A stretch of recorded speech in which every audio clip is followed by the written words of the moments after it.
tomado en el nuevo Código Nacional de Procedimientos Civiles y Familiares, donde los temas a tratar son prueba documental física o electrónica, inspección o reconocimiento judicial y prueba de informes. Además, como siempre, agradecemos su interés por participar en las diversas actividades académicas que realiza el Instituto de la Judicatura del Estado de Nuevo León.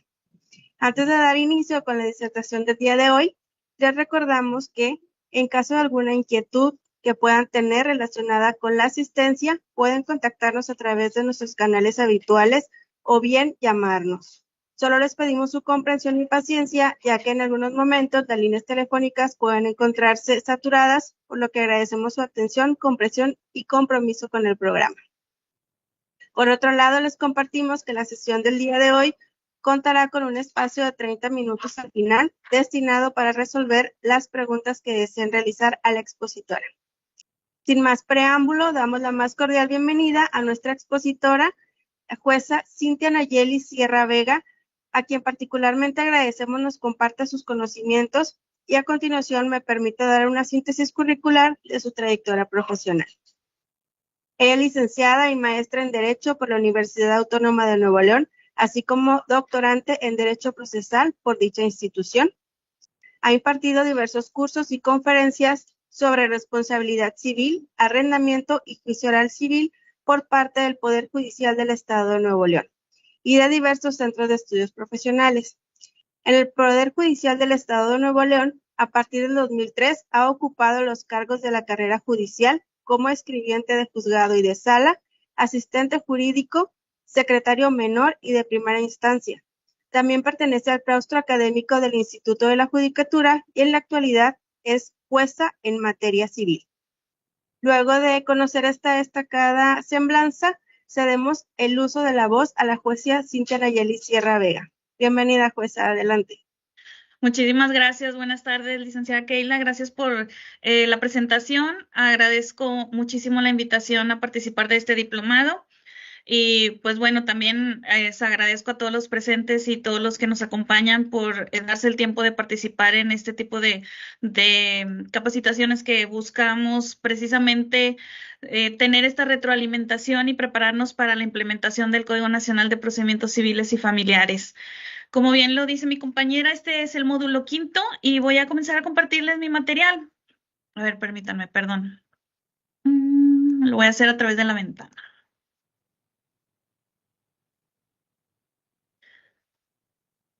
Muy bien, muchas gracias. El módulo 5 que vamos a platicar el día de hoy trata sobre pruebas y razonamiento probatorio.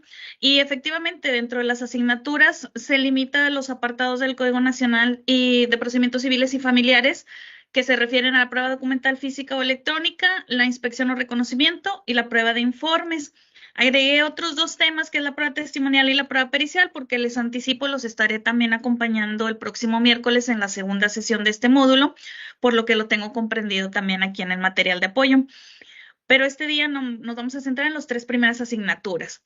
Sin embargo, yo quería empezar por hacer ciertas anotaciones acerca de lo que es el razonamiento probatorio, porque como sabemos, a lo mejor no es una referencia o un tema que hayamos profundizado por mucho tiempo. Tiene relativamente poco en lo que nos estamos centrando ya en este aspecto, más como una institución, una figura, una herramienta más bien, que es el razonamiento probatorio. Tomé unos apuntes acerca del manual de razonamiento probatorio que fue emitido por la Dirección General de Derechos Humanos de la Suprema Corte de Justicia de la Nación y que fue coordinado por él, pues que todo el mundo conocemos y que es un gran jurista, Jordi Ferrer Beltrán, y en el cual hace ciertos apuntes importantes. Yo tomé lo más relevante y realmente lo que quisiera, nada más para delimitar bien el tema y dar paso a analizar los apartados del Código Nacional de Procedimientos que me toca platicarles un poquito el día de hoy. Primero que nada, pues el razonamiento probatorio es una herramienta que nos viene a los jueces a servir para identificar la función que ya veníamos realizando. Muchos lo veníamos haciendo por propia experiencia que vamos tomando desde que vamos empezando la carrera como escribientes, como secretarios, y que vamos aprendiendo acerca de las diferentes resoluciones judiciales, la de calificación de pruebas, la de valoración, a veces en las sentencias que no toca elaborar los proyectos. Y muchas veces lo hacemos por instinto. Esta figura, esta herramienta, el razonamiento probatorio, muchos ya lo aplicamos de manera instintiva, pero se ha tratado de empezar a darle forma para que seamos muchísimo más conscientes y estemos más al pendiente de cuando ejercemos nuestra función jurisdiccional en los distintos momentos del procedimiento. Entonces, por eso es muy importante que para efectos del razonamiento probatorio, que veamos que hay muchas intersecciones en las que se da el razonamiento probatorio, no solo propiamente en la etapa de valoración. Y esto es con el afán precisamente de que logremos el fin último, que es una correcta aplicación del derecho y la protección de los derechos humanos. Esa es la finalidad última de que nos documentemos más y nos tratemos de capacitar más en lo que es el razonamiento probatorio. Es para realizar una correcta aplicación del derecho y proteger con ello los derechos humanos. Una de las principales funciones o su mayor importancia es el hecho de garantizar la seguridad jurídica. A través del razonamiento probatorio se garantiza la seguridad jurídica como previsibilidad de las decisiones judiciales, ya que mediante la aplicación del derecho hacia los hechos objeto de una controversia, pues se debe buscar acertar en la determinación de estos de acuerdo con la verdad de lo sucedido. Siempre decimos, la finalidad última de un proceso judicial es encontrar la verdad. Bueno, es una referencia muy amplia y muy genérica, pero tiene una complejidad importante que se ve reflejada precisamente en esta herramienta del razonamiento probatorio. Un adecuado funcionamiento del Estado de Derecho exige precisamente que se implementen los mecanismos para que en la aplicación del derecho opere un adecuado razonamiento probatorio que garantice que en la mayoría de los casos lo que se considere probado coincida con lo sucedido en el mundo. Es decir, a través de las herramientas que puedan proporcionar, ya sea el legislador mediante la regulación que emita en materia procesal, incluso también disposiciones de orden interno de cada institución de poder judiciales que existe en todo a nivel del país, tenemos ese deber de implementar de manera adecuada el razonamiento probatorio para de esa manera garantizar efectivamente que se va a considerar probado, que lo que se pruebe coincida efectivamente con lo sucedido en el mundo, es decir, con la verdad, con los hechos. Un modo en que los problemas de un mal razonamiento probatorio pueden llegar a afectar particularmente a los derechos humanos es en cuanto a su impacto en el derecho fundamental a la prueba. Este derecho fundamental a la prueba también tiene relativamente poco tiempo que ya se ha estado empezando a abundar en el mismo. Tanto Cortes Internacionales de Derechos Humanos e incluso las Cortes Supremas y Constitucionales Nacionales de países occidentales ya han empezado a delimitar este derecho como un derecho fundamental. Está comprendido, sí, dentro del derecho de defensa, ya que implica precisamente el derecho a defenderse a través de las pruebas, y también está comprendido en el debido proceso. Todo esto englobado a su vez dentro del máximo y más importante de los derechos que para nosotros como juzgadores debemos de tener siempre presente, el derecho de acceso a la justicia. El acceso a la justicia implica tener un debido proceso en el que se te escuche adecuadamente, se te dé tu derecho a audiencia adecuadamente y que se te dé tu derecho a defenderte adecuadamente. Entonces, este derecho fundamental a la prueba está comprendido dentro de estos derechos. Y desde el punto de vista de su contenido, se trata de un derecho que incluye a su vez pues, una serie de derechos más específicos que se pueden concretar en 4 puntos importantes o 4 ejes. El primero, el derecho a proponer y que sean admitidas todas las pruebas relevantes que puedan dar sustento a las pretensiones de las partes. El segundo es el derecho a que las pruebas presentadas y admitidas sean debidamente practicadas en el juicio. El tercero es el derecho a una valoración racional de la prueba, tanto individual como de conjunto. Y el último es el derecho a la motivación de las decisiones probatorias. Como vemos, estos 4 ejes son los que engloban esta herramienta del razonamiento probatorio. Primero, como juzgadores, desde el momento que nos proponen las pruebas y las vamos a tener que calificar para determinar cuáles se admiten, debemos de ejercer estas herramientas para, desde ese momento, poder alcanzar a determinar y vislumbrar cuáles son las pruebas relevantes, si reúnen o no los requerimientos, y en un supuesto dado, inclusive aquellas que no lleguen a reunir alguna formalidad, detectar si ese tipo de asunto no requiere un ajuste procesal porque se ven inmiscuidos derechos de a lo mejor personas en situación de vulnerabilidad, ya sea menores de edad, ya sea adultos mayores en una situación vulnerable, ya sea también por cuestión de género o de identidad.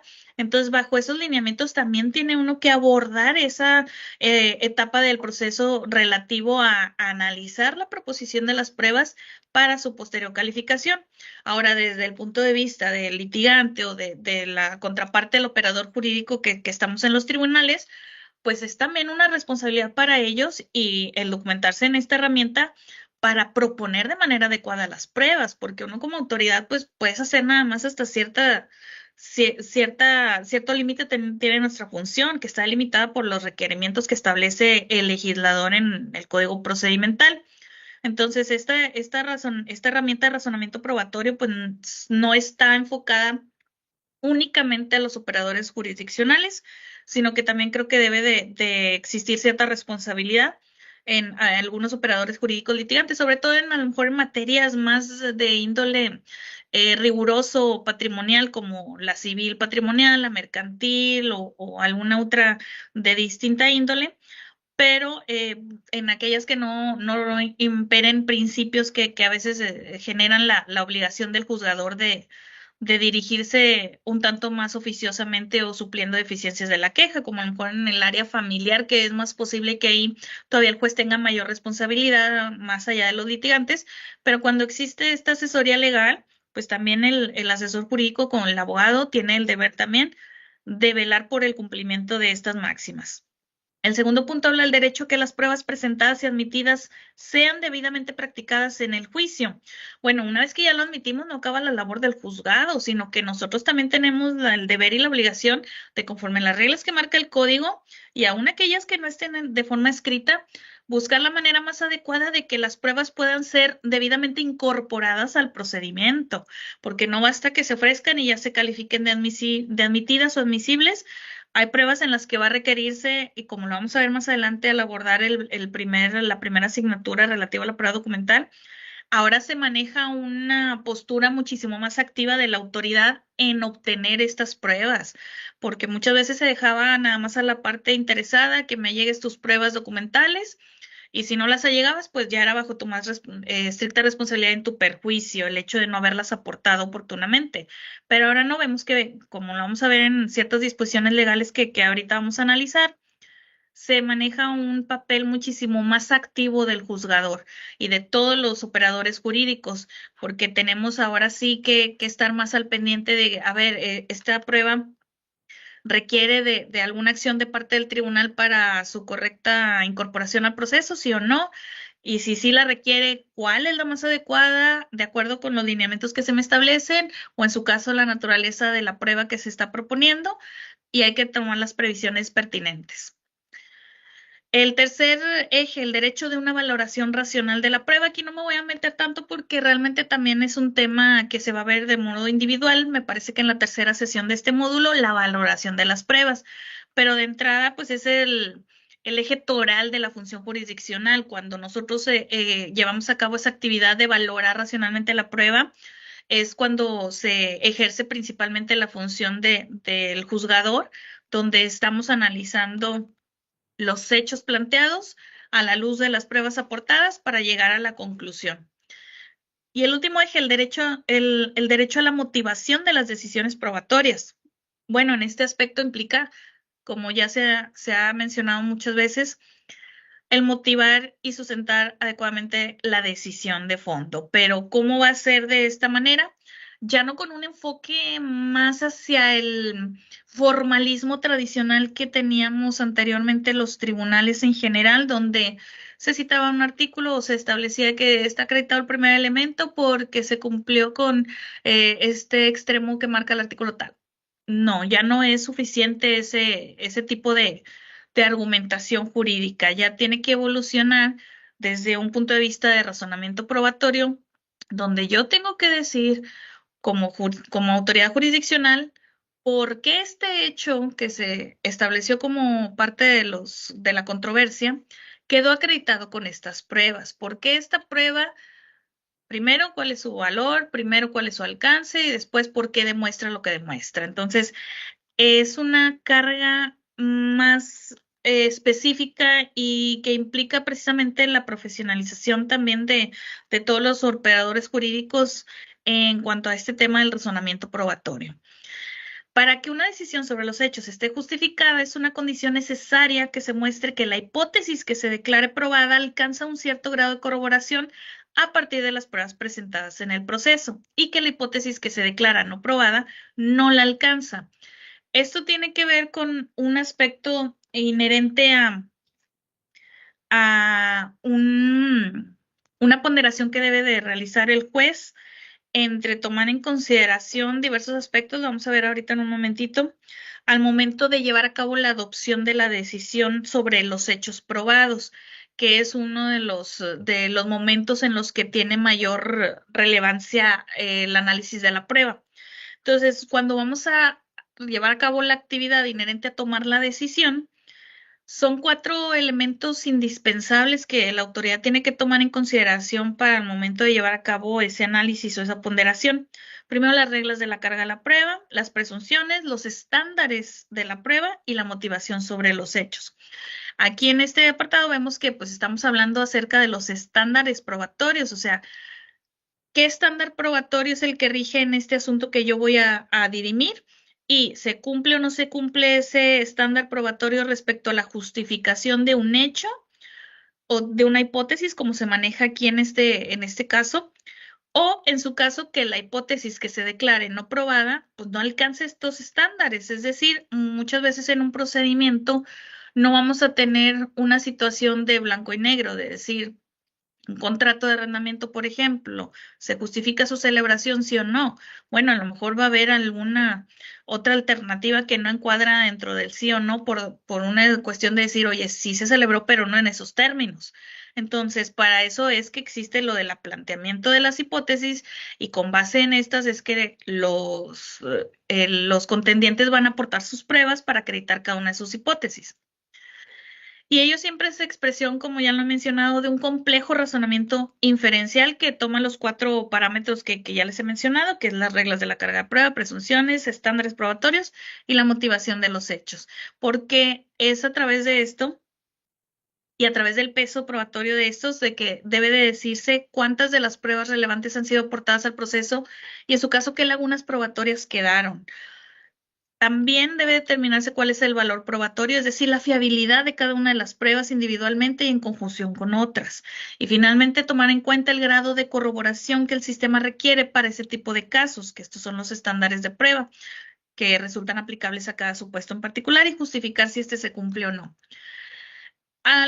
Una parte muy relevante también sobre la aplicación de la herramienta del razonamiento probatorio, como se los había mencionado al inicio, es precisamente los momentos de la actividad probatoria. No todo se centra en el apartado de valoración de la prueba. Hay 3 momentos importantes de la actividad probatoria.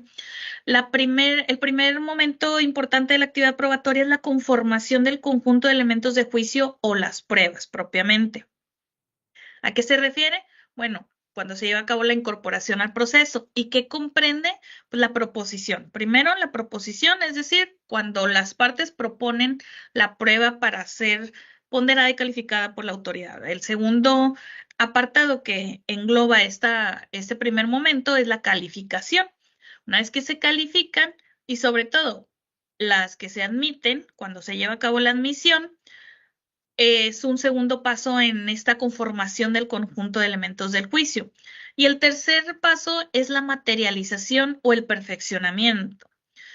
Por ejemplo, una prueba documental que cuenta con algún elemento de carácter electrónico, como lo vamos a ver un poquito más adelante, pues a lo mejor no va a estar perfeccionada con su sola exhibición en procedimiento, porque a lo mejor va a haber que validar la autenticidad de esos signos electrónicos que le dan valor, ya sea la firma electrónica o o algún otro signo similar a este. Entonces, para su perfeccionamiento o materialización, pues requiere de un acto adicional de la autoridad para poder de que quede completo el perfeccionamiento de esta prueba y su adecuada incorporación al proceso.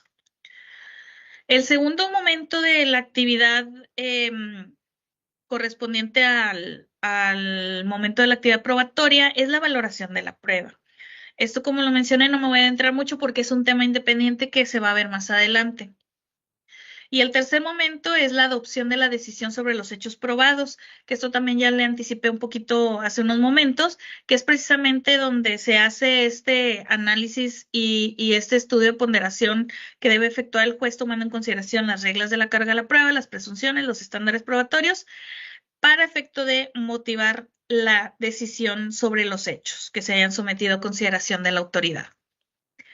Bueno, con este pequeño resumen de anotaciones importantes y relevantes sobre este manual de razonamiento probatorio que emitió la Suprema Corte de Justicia de la Nación, que la verdad los invito mucho al que no lo haya tenido oportunidad de ver. Sé que a lo mejor la mayoría ya lo hizo, pero sí da mucha luz acerca de posibles complejidades que puedan surgir en la práctica y sobre cómo encauzar la solución de estos posibles conflictos o obstáculos que podamos ver en el procedimiento, que sí está un poco más enfocado a lo mejor en la materia penal, porque fue la que primeramente se diversificó en ese ámbito inherente al derecho probatorio, al razonamiento probatorio, pero como quiera ahí mismo en el manual se establece que no es exclusiva y que aplica a todas las materias.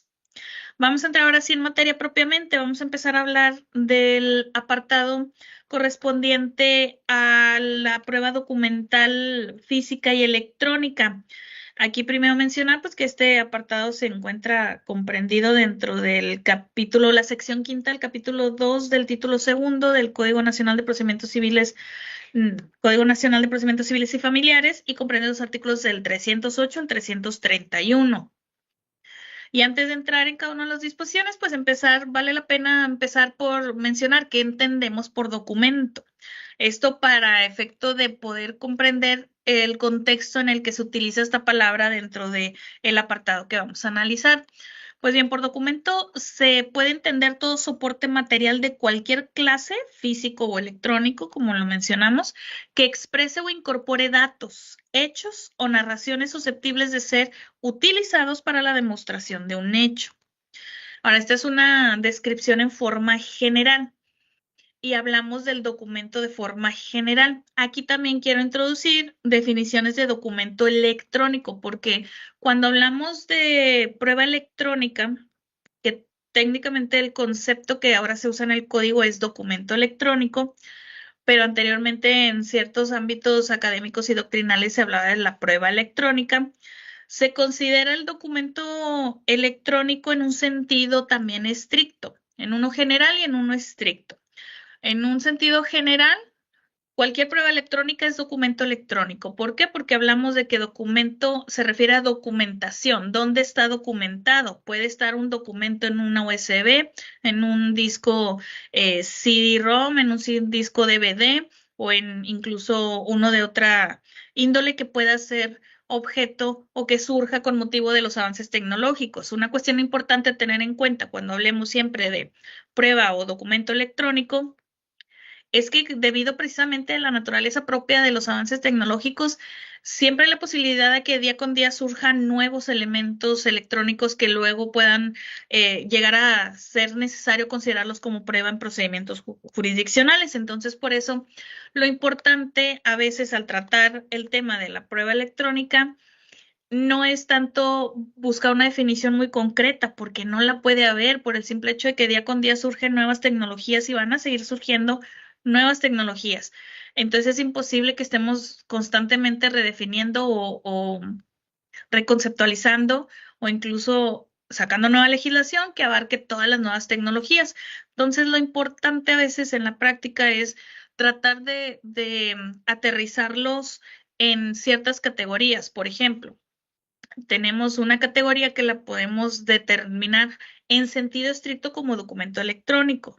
Como documento electrónico, que aquí hablamos en sentido particular, se define como un conjunto de impulsos electrónicos que recaen en un soporte de computadora y que permiten su traducción natural a través de una pantalla o una impresora.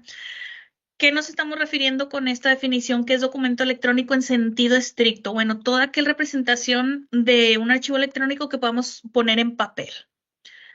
Obviamente, en sentido estricto, entendemos cualquier representación en papel de cualquier documento o archivo que podamos tenerlo en papel y aportarlo al procedimiento. Sin embargo, no hay que quedarnos ahí, sino que hay que decir, bueno, pues yo fácilmente puedo también imprimir en papel, no sé, una captura pantalla de un video y no por eso quiere decir que ya se refiere a la prueba electrónica del video. Entonces es importante hacer la distinción entre medio de prueba y elemento probatorio. ¿Cuál es el elemento probatorio? En sí el archivo de datos. Pero el elemento de prueba o el medio de prueba en el que se presenta a juicio, pues es la impresión, es el papel. Entonces, hay que hacer esa distinción en la práctica. Es importante hacerlo de esa manera para poder no confundirnos en cuanto al tipo de prueba que se va a hablar.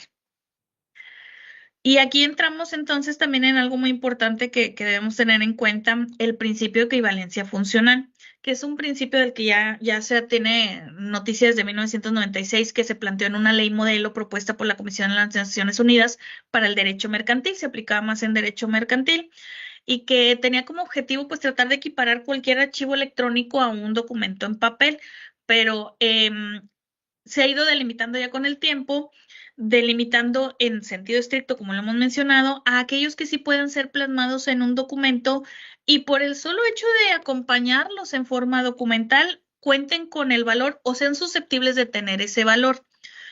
¿Y a qué nos referimos con esto? Por ejemplo, un archivo que cuenta con una impresión de una firma electrónica, como por ejemplo ahora las actuaciones que tenemos nosotros, al menos aquí en el Poder Judicial del Estado de Nuevo León. Las actuaciones judiciales son firmadas a través de firmas electrónicas. Entonces, con el solo hecho de imprimirlas, tienen esa validación a través de la firma electrónica y basta que vayas a una herramienta que sirve para validar la autenticidad de esta firma, que sería una firma electrónica simple. Y en ese sentido, pues se puede considerar que puedan alcanzar valor probatorio pleno porque se valida la autenticidad de la firma. En cambio, a lo mejor va a haber algún documento que en algunas ocasiones no sé si les ha llegado a tocar, ya sea al celebrar a lo mejor un contrato para la prestación de servicios de telefonía celular, que los hagan firmar en algún aparatito y en el que utilizan algún aditamento tecnológico para plasmar como si fuera su firma em, autógrafa, pero de forma a través de un lector óptico, que luego esa firma o más bien la forma que se genera, pues la toma de referencia y se plasma en algún otro documento. Entonces ahí no estamos hablando de una firma electrónica tal cual, sino de una firma obtenida a través de unos medios ópticos o electrónicos que a lo mejor van a requerir de una prueba adicional, a lo mejor una pericial en esta materia especialmente, materias de tecnologías, para acreditar su autenticidad y no bastaría con utilizar una herramienta de validación de firma, como si, por ejemplo, con la firma electrónica. Entonces, creo que por eso es importante distinguir cuando realmente estamos hablando de un documento electrónico en general, como cualquier prueba electrónica que está documentada en una impresión, en un papel o en un archivo, o cuando hablamos propiamente de un documento electrónico en sentido escrito que con el solo hecho de imprimirse y allegarse es susceptible de alcanzar validez por autentificarse el signo de la firma electrónica que contenga, o a lo mejor también algún otro rasgo como las cadenas que a veces se establecen por la Secretaría de Administración Tributaria ayudan mucho ese tipo de herramientas a validar la autenticidad. Por ejemplo, en el caso de su servidora que me toca ver de asuntos de arrendamiento, en ocasiones para cuantificar los adeudos por servicios públicos, traen los comprobantes que mandan a las casas normalmente las empresas de servicios públicos y traen ahí la validación para hacer a través del SAT de la autenticidad de la factura que se está emitiendo. Entonces, esa es una herramienta que nos ayuda. Con la sola impresión del documento no se ocupa otro medio de prueba adicional, no se ocupa a lo mejor una herramienta, una prueba tecnológica o una pericia informática para poder llegar al convencimiento de la autenticidad, sino solamente validar esa información a través de las herramientas tecnológicas que ya están a disposición de todos. Entonces, este principio de equivalencia funcional se refiere y va más encaminado a este tipo de pruebas que les comento, que es en sentido estricto, el documento en sentido estricto, porque a lo mejor no podríamos aplicarlo, por ejemplo, a una prueba que consista en una videograbación, en un video de cámaras de seguridad o de algún otro tipo de archivos, o a lo mejor un tipo de archivo multimedia, una presentación, una publicación de alguna red social. O sea, es diferente el mecanismo y el método en el que se pueden llegar a generar como pruebas e incorporar al procedimiento. Entonces, el principio de equivalencia funcional aplicaría solo para aquellos documentos que sí son susceptibles de alcanzar validación por el solo hecho de imprimirse y corroborarse su autenticidad a través de alguna herramienta que esté disponible. Entramos a hablar ahora un poquito de la diferencia de los documentos públicos y privados. Esto queda igual, está similar para todos los códigos de los estados, el de nosotros incluido y también el federal anteriormente. Los documentos públicos son aquellos emitidos o autorizados por un funcionario competente dentro de su esfera y actuación con las formalidades que la ley exige en cada caso particular, y los privados, en cambio, son aquellos elaborados por cualquier individuo particular. Para efectos de esta legislación del Código Nacional de Procedimientos Civiles y Familiares, vemos que persiste o todavía tenemos el catálogo que pues estaba normalmente en todas las legislaciones procesales civiles ya previamente existentes en los estados de la República y también en el federal, en donde nos marca un catálogo enunciativo de cuáles son los documentos que se pueden considerar como públicos, que las escrituras públicas, las pólizas, actas otorgadas ante corredor público, también, por ejemplo, documentos que son emitidos por funcionarios que desempeñan un cargo público, documentos que se encuentran en estatutos o registros o catastros o archivos públicos de gobierno federal, de los estados o de los ayuntamientos. También certificaciones del registro civil, son considerados documentos públicos, constancias existentes en los archivos públicos físicos o electrónicos, por ejemplo, firmados por alguna persona funcionaria a quien les competa. Esto engloba cualquier dependencia gubernamental, de federal, estatal o municipal. Actuaciones judiciales, obviamente, se consideran documentos públicos también, certificaciones que expiden bolsas mercantiles o mineras autorizadas así por la ley, convenios emanados de procedimientos de mediación en el centro de mediación o mecanismos alternativos para solución de conflictos, siempre y cuando reúnan los requisitos de ley.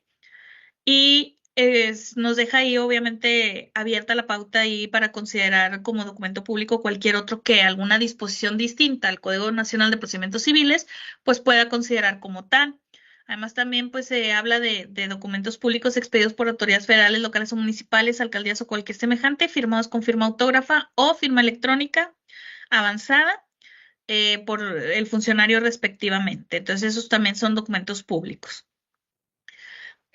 Vamos a hablar un poquito también de documentos públicos extranjeros. Aquí veo yo al menos una pequeña distinción con lo que realmente se encontraba en nuestro Código de Procedimientos Civiles del Estado. Cuando se habla de los documentos públicos extranjeros, se solicitaba siempre que estuvieran legalizados por las autoridades diplomáticas o consulares correspondientes, salvo documentos de nacimiento de personas mexicanas. Esto ya es nuevo en el Código Nacional de Procedimientos. Dice, documentos de nacimiento de personas mexicanas nacidas en el extranjero o migrantes en retorno de nacionalidad mexicana. ¿Qué quiere decir? Que en este caso no se les exige ya el hecho de presentar la documentación debidamente legalizada, sino que nos dice el propio código que se bastará con que se exhiban las actas de nacimiento de los padres de la persona para acreditar la nacionalidad mexicana por presunción. Esto, como vamos a ver en muchas disposiciones, muchas de estas adecuaciones surgen precisamente de criterios jurisprudenciales precedentes que ha emitido tanto los tribunales federales del país como la Corte en estos casos en particular, o sea, para eficientizar y no discriminar a una persona solo por el hecho de no contar con este documento, ¿verdad? Entonces, de esa manera se hace este ajuste y dice, bueno, pues para aquellas personas que de nacimiento son mexicanas o que hayan nacido incluso en extranjero, pero que sean migrantes en retorno de nacionalidad mexicana, pues basta con que me acredites que tus padres son mexicanos para acreditar que eres mexicano. Y habla de que también aquí marca una pauta de que en caso de que exista imposibilidad de obtener la legalización de los documentos públicos extranjeros, esta se puede sustituir por cualquier prueba adecuada para garantizar su autenticidad, siempre observando como marco legal los tratados y convenciones internacionales en los que México es parte y la ley del Servicio Exterior Mexicano.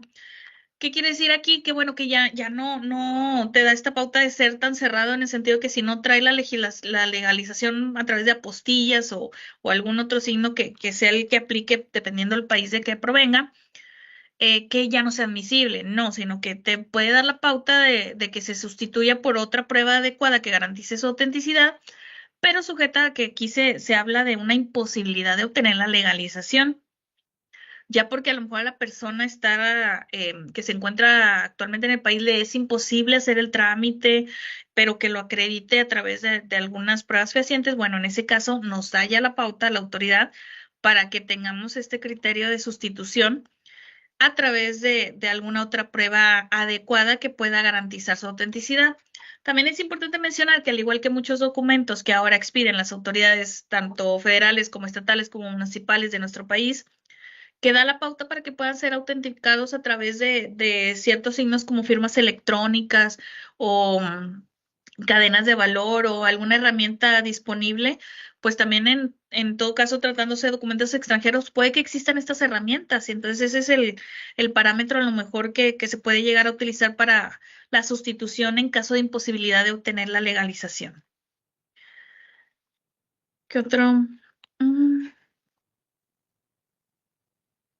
Documento en idioma extranjero. Aquí persiste la obligación de exhibir la traducción, sin embargo, hay una distinción clara. Y aquí entra lo que les comentaba acerca de esta actitud más activa de la autoridad respecto a la incorporación de la prueba y sobre todo en particular la documental, que como todos sabemos anteriormente, pues basta con que se exhibiera y ya uno no la veía hasta veces hasta que ya vas a resolver en definitiva. O claro, digo, en la calificación también la revisas, pero más a fondo ya cuando vas a resolver en definitiva. Aquí, ¿qué nos dice este artículo? Nos habla de que aquellos documentos en idioma extranjero se debe de exhibir la traducción y de esa traducción vamos a dar vista a la contraparte para que en 3 días manifieste si está conforme. Si dice que sí o bien no dice nada en ese término, se va a tener por consentida la traducción.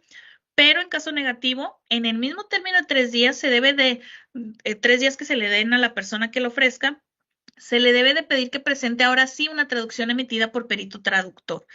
¿Por qué? ¿Qué quiere decir? Que la primera traducción ya no es necesario que sea elaborada por perito oficial, traductor, que tenga credenciales suficientes. No, puede exhibir una traducción a lo mejor realizada por la misma persona si domina los 2 idiomas. Entonces, está sujeta a que a través de una conformidad manifiesta por la contraparte se pueda considerar como verdadera o adecuada.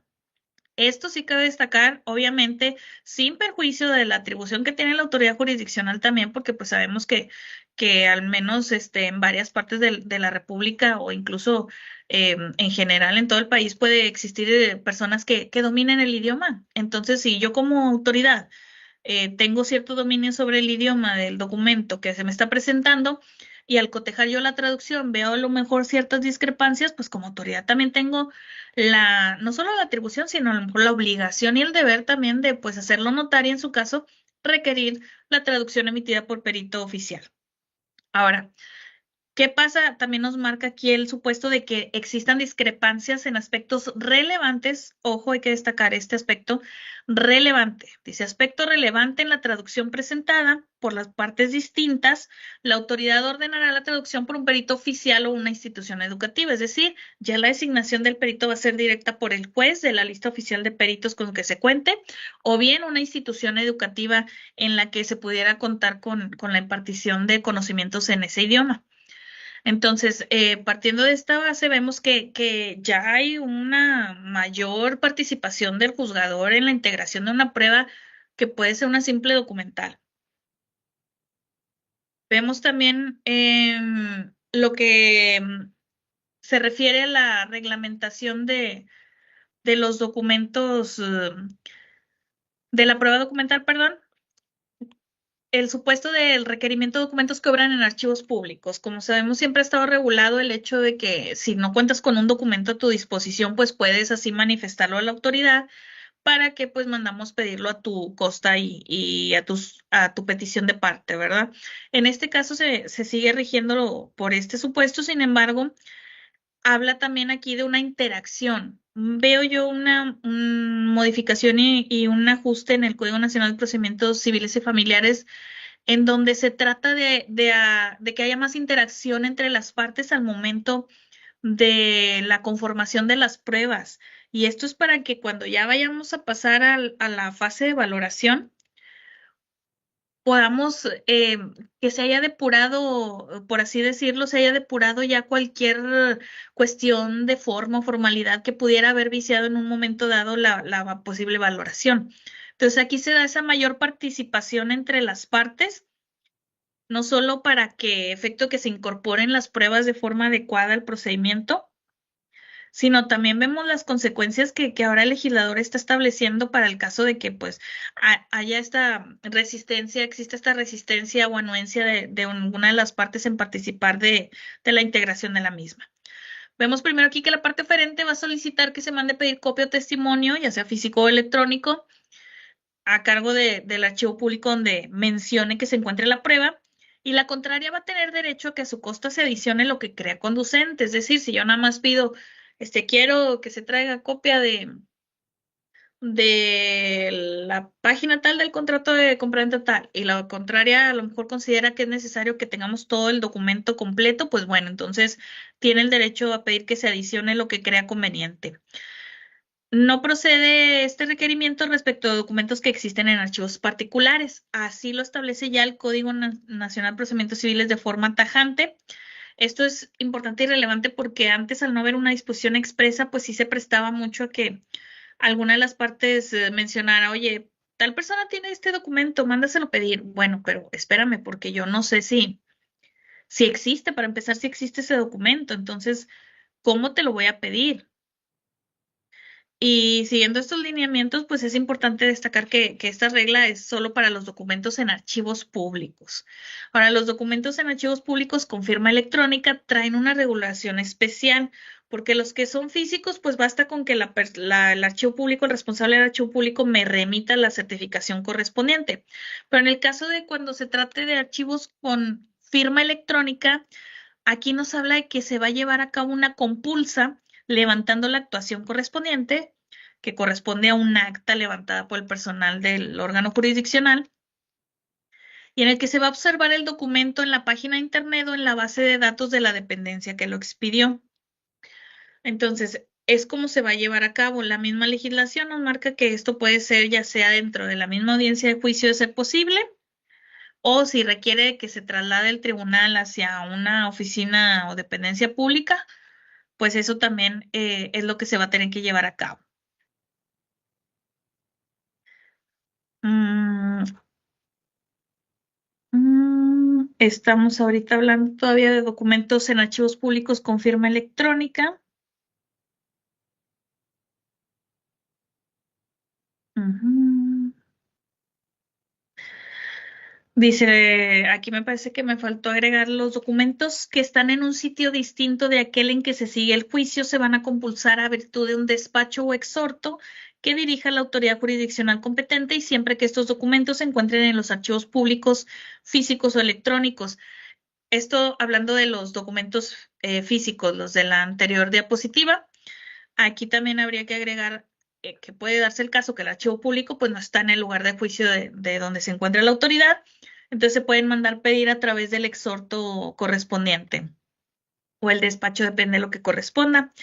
Y por el lado de los archivos con firma electrónica, dice, se va a proceder, se observará el documento en la página de internet y en la base de datos de la dependencia que lo expidió, y de no ser así, de no ser posible el referido cotejo en esa forma, se debe proceder en los términos del párrafo anterior, es decir, cuando no se puede acceder al documento a través de un sistema electrónico, se va a proceder a requerir al archivo público directamente para que nos remita pues alguna copia impresa del archivo electrónico. Continuamos ahora con la impugnación de documentos. Esta es una parte medular de este apartado de la prueba documental. La impugnación de documentos públicos se tienen por legítimos. La regla general es que se van a considerar, tratándose de documentos públicos, se van a considerar legítimos y eficaces, salvo que se impugnara expresamente autenticidad o exactitud. Obviamente quedan las resultas de lo que se acredite o no la impugnación. ¿Cómo se va a llevar a cabo esta impugnación? Bueno, primero, a petición de parte, a solicitud de una de las partes, se va a decretar el cotejo con los protocolos y archivos físicos o electrónicos de los que provengan, y la cual se va a practicar en la audiencia respectiva por parte de la autoridad jurisdiccional, acompañado del personal necesario y competente, así como las partes involucradas, a efecto de ingresar en el local del archivo físico, la página de internet o matriz, el día y hora señalado a realizar dicho cotejo. Si no se comparece por la parte interesada o no proporciona los medios tecnológicos para el desahogo, se va a declarar desierta la prueba. ¿Qué pasa aquí cuando se ponga en duda la autenticidad de un documento público? Bueno, aquí habla de que es necesario llevar a cabo una compulsa, siempre a petición de parte, porque debe haber una parte objetante, impugnante que solicite la compulsa. La autoridad va a designar fecha y hora para llevar a cabo, ya sea en el local del juzgado, si es a través de una página de internet, o en el domicilio del archivo donde se encuentre físicamente el documento que se busca compulsar. Y se va a fijar la fecha y hora, mandando citar a las partes interesadas. Si no comparece la persona que lo propuso, aun y cuando haya comparecido la contraria, se va a declarar la deserción. Y en el caso de que se fije la fecha y hora para que se desahogue en el juzgado, si la parte que impugna no aporta los medios electrónicos o tecnológicos necesarios para llevar a cabo esa compulsa, también se va a declarar la deserción de esta prueba. Pasamos ahora a hablar un poquito de los documentos privados. Los documentos privados, como sabemos, son los que se otorgan por personas particulares sin intervención de notario u otra persona funcionaria dotada de fe pública o legalmente autorizado para certificar tal documento. También se consideran documentos privados aquellos que provengan de personas terceras y que el Código Nacional no reconoce como documentos públicos, es decir, por exclusión. Todo lo que no es documento público es documento privado. Aquí es importante también hacer la distinción que aquellos documentos que se firman en forma autógrafa o electrónica, simple o avanzada, emitidos por autoridades, en este caso, que tendrán el mismo valor que se le pueda llegar a dar con las mismas condiciones a los que se hayan elaborado físicamente. Eso me faltó agregarlo en el ámbito de los documentos públicos. Cualquier documento elaborado de forma electrónica va a tener el mismo valor que lo hubiera tenido de forma física el documento, por alguna autoridad, siempre cuando se emitió por alguna autoridad.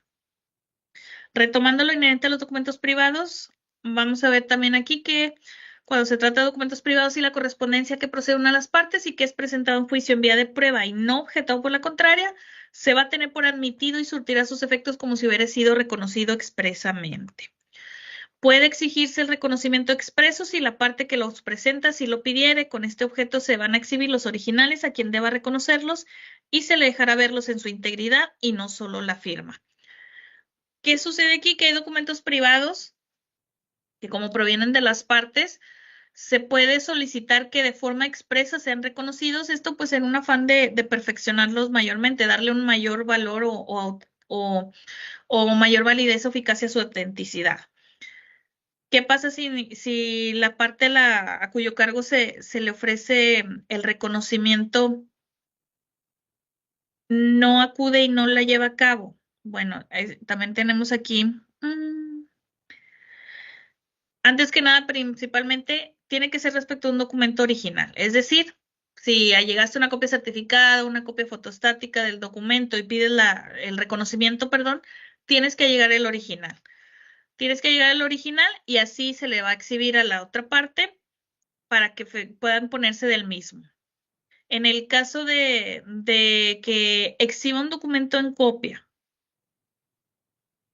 o en caso de que se exhiba un documento en copia certificada o en copia fotostática y te hago el requerimiento para que lo traigas, el original, y lo exhibes y se le pone a la contraparte o esta se rehúsa a hacer el reconocimiento o se niega hacer el efecto del reconocimiento, ¿cuál va a ser la consecuencia? Aquí nos marca la codificación ya una consecuencia legal que a lo mejor en la práctica muchos jugadores ya la aplicábamos, pero a través de aplicar ciertos criterios o tesis orientadoras y no propiamente por una disposición expresa, sino que se puede llegar a tener por cierto los hechos que se encuentran o que se pretenden demostrar a través de la prueba en cuestión.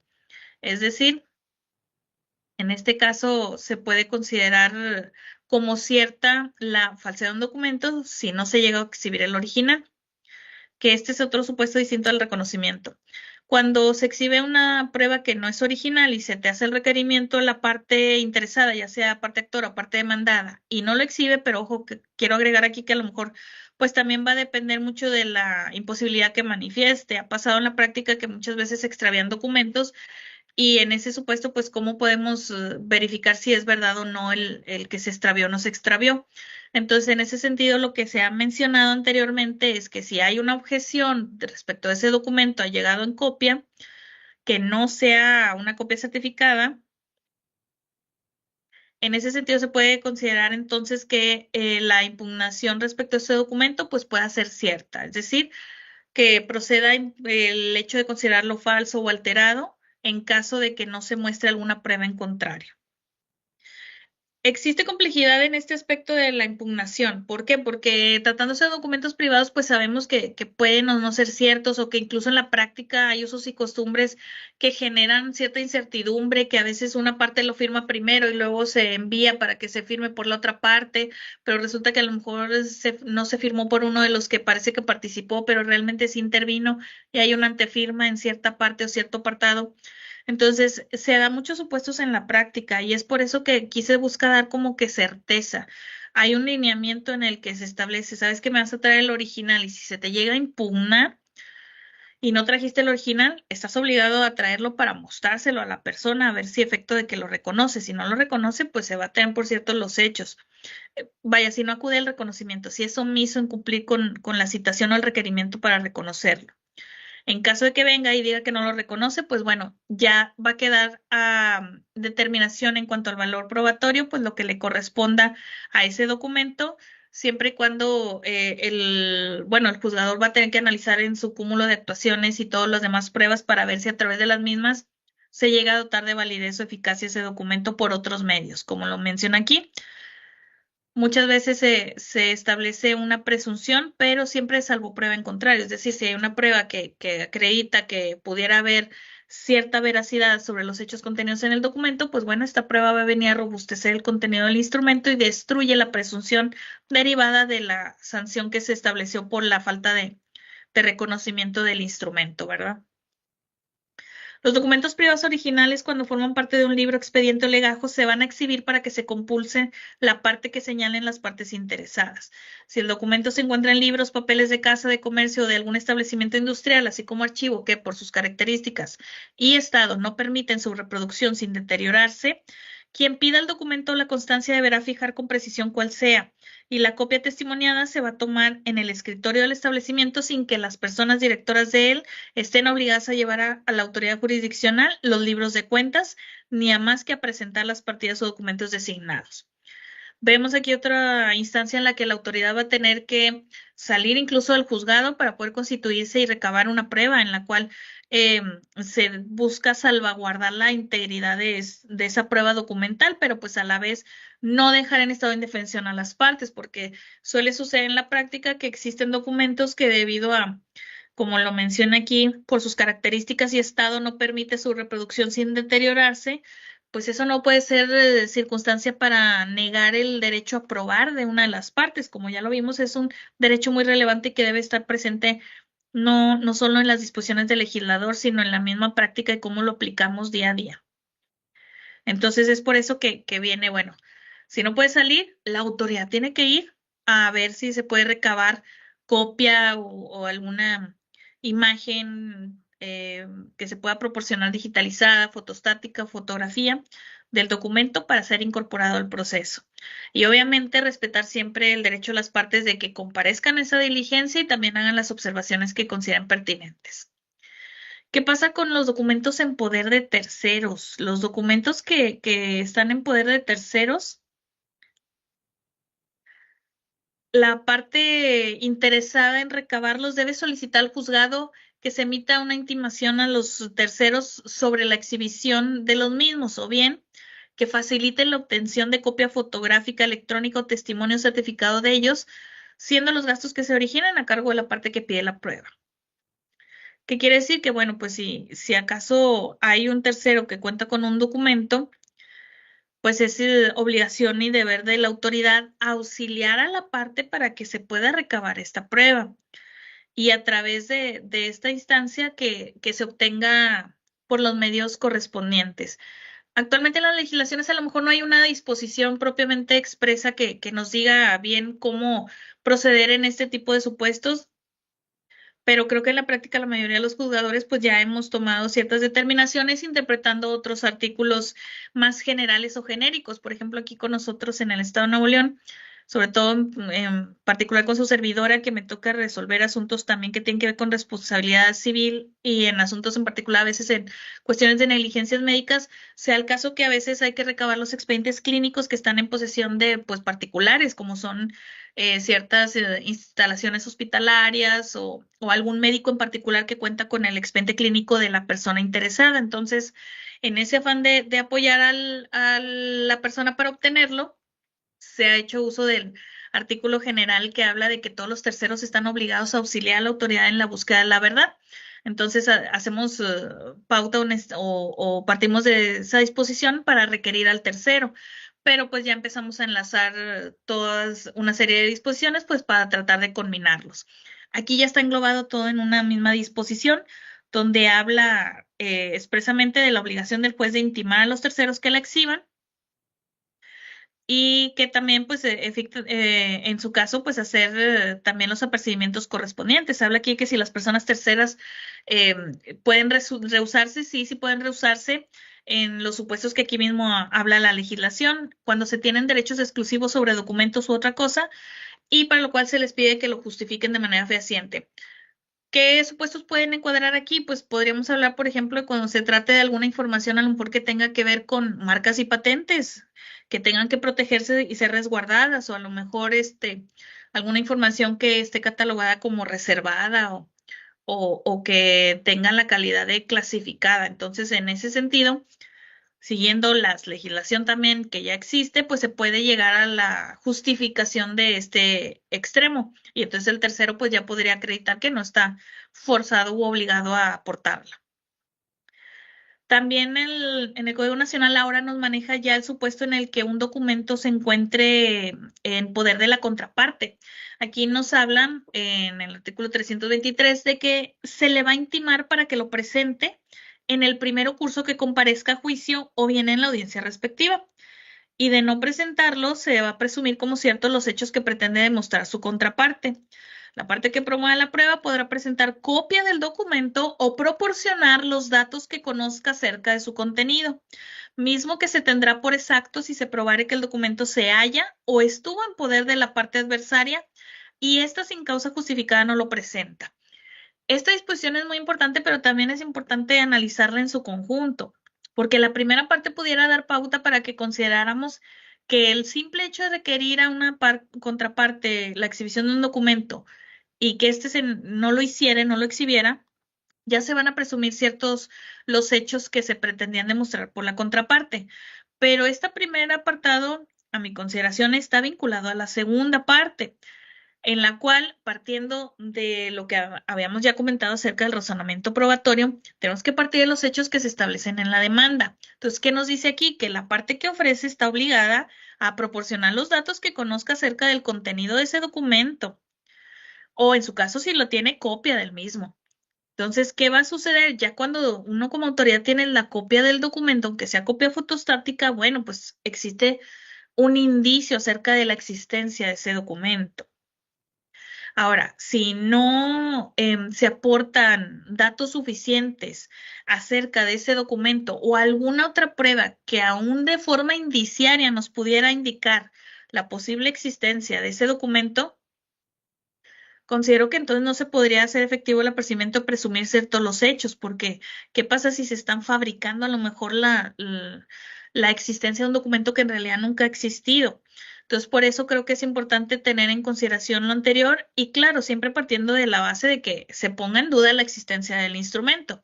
Si no se pone en duda la existencia por la contraparte, pues entonces quiere decir que de forma tácita a lo mejor se está aceptando que sí existe, pero se están rehusando a exhibirlo.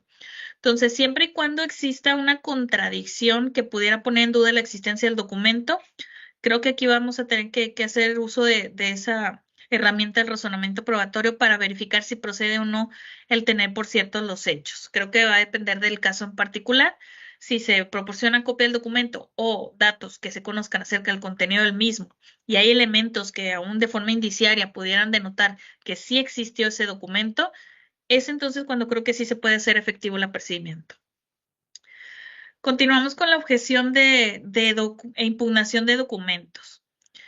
Los documentos que presentan las partes en los escritos de demanda y contestación y en el desahogo de vista se pueden ser objetados en cuanto a su alcance y valor probatorio en esos propios escritos o una vez admitidos en la audiencia preliminar. Aquí es importante recordar esta dualidad de las objeciones e impugnaciones. Hablamos nosotros en la práctica siempre de una objeción en cuanto al alcance y valor probatorio, que es una objeción que busca netamente el destruir el valor presuncional que le pudiera haber conferido conforme a la legislación por el simple hecho de no ser objetado. Y cuando hablamos de alcance y valor probatorio, pues evidentemente hablamos también de cuestiones de índole formal. Por un lado, en cuanto al valor probatorio, se va a objetar si reúne las condiciones o formalidades necesarias para alcanzar el valor probatorio correspondiente. Y en cuanto al alcance, se va a cuestionar si el contenido o la información que está plasmada en ese documento realmente es suficiente para acreditar los hechos que se tratan de demostrar a través de la misma. Entonces, es una objeción un tanto más argumentativa y no propiamente material, como la impugnación de falsedad de un documento, que la vamos a ver también ahorita en un momento. Entonces, aquí habla de la temporalidad de esta objeción de alcance y valor probatorio. Sobre las pruebas que se aportan en demanda, contestación y desahogo de vista, ya sea la demanda principal o incluso cuando hay reconvencional, se deben de objetar precisamente en esos propios escritos o una vez admitidas en la audiencia preliminar. Quiere decir que hay dos opciones. La puedes objetar desde la contestación, objetas las pruebas de la demanda y en el desahogo de vista puedes objetar las pruebas de la contestación o bien te esperas hasta la audiencia preliminar y ahí mismo puedes hacer la objeción correspondiente de ley.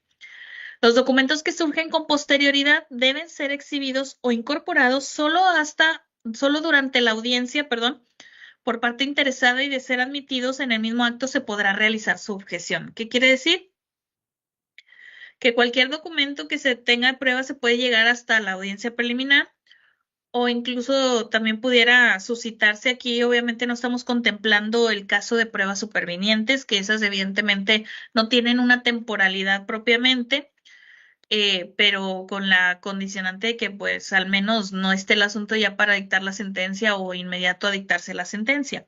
E incluso a lo mejor es cuestionable decir si hasta al menos un día antes a la fecha del dictado de la sentencia se pudiera ofrecer una prueba superviniente. Entonces, aquí no tratamos el tema de las pruebas supervinientes, sino de cualquier otra prueba que a lo mejor ya la hayas mencionado, ya esté vinculada a los hechos, pero por alguna u otra razón no hayas podido recabarla, que también existe esta posibilidad de anunciarle, decir, oye, estoy esperando este documento, etcétera, etcétera. Entonces, estos documentos los puedes incorporar hasta la audiencia preliminar donde va a llevarse a cabo la calificación y ahí mismo se puede realizar la objeción en cuanto al valor y alcance probatorio.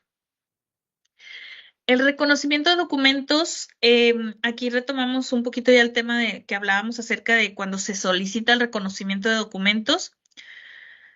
Aquí nos marca cómo se va a llevar a cabo este reconocimiento de documentos. Va a ser evidentemente en una audiencia y nos habla que primero se va a protestar en términos de ley a la persona que deba hacerlo, ya sea tratándose de una de las partes o de un tercero, quien en la audiencia de juicio, propiamente hablamos de la audiencia de juicio, que es donde se materializan todas las pruebas, y debe contestar oralmente los cuestionamientos que se le realicen solo sobre el documento a reconocer.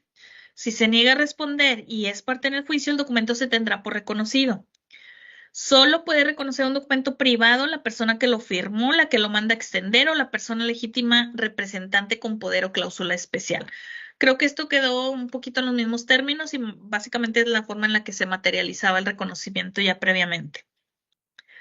Podrá pedirse cotejo de firmas y letras siempre que se niegue o se ponga en duda la autenticidad de un documento privado o de un documento público que carezca de matriz.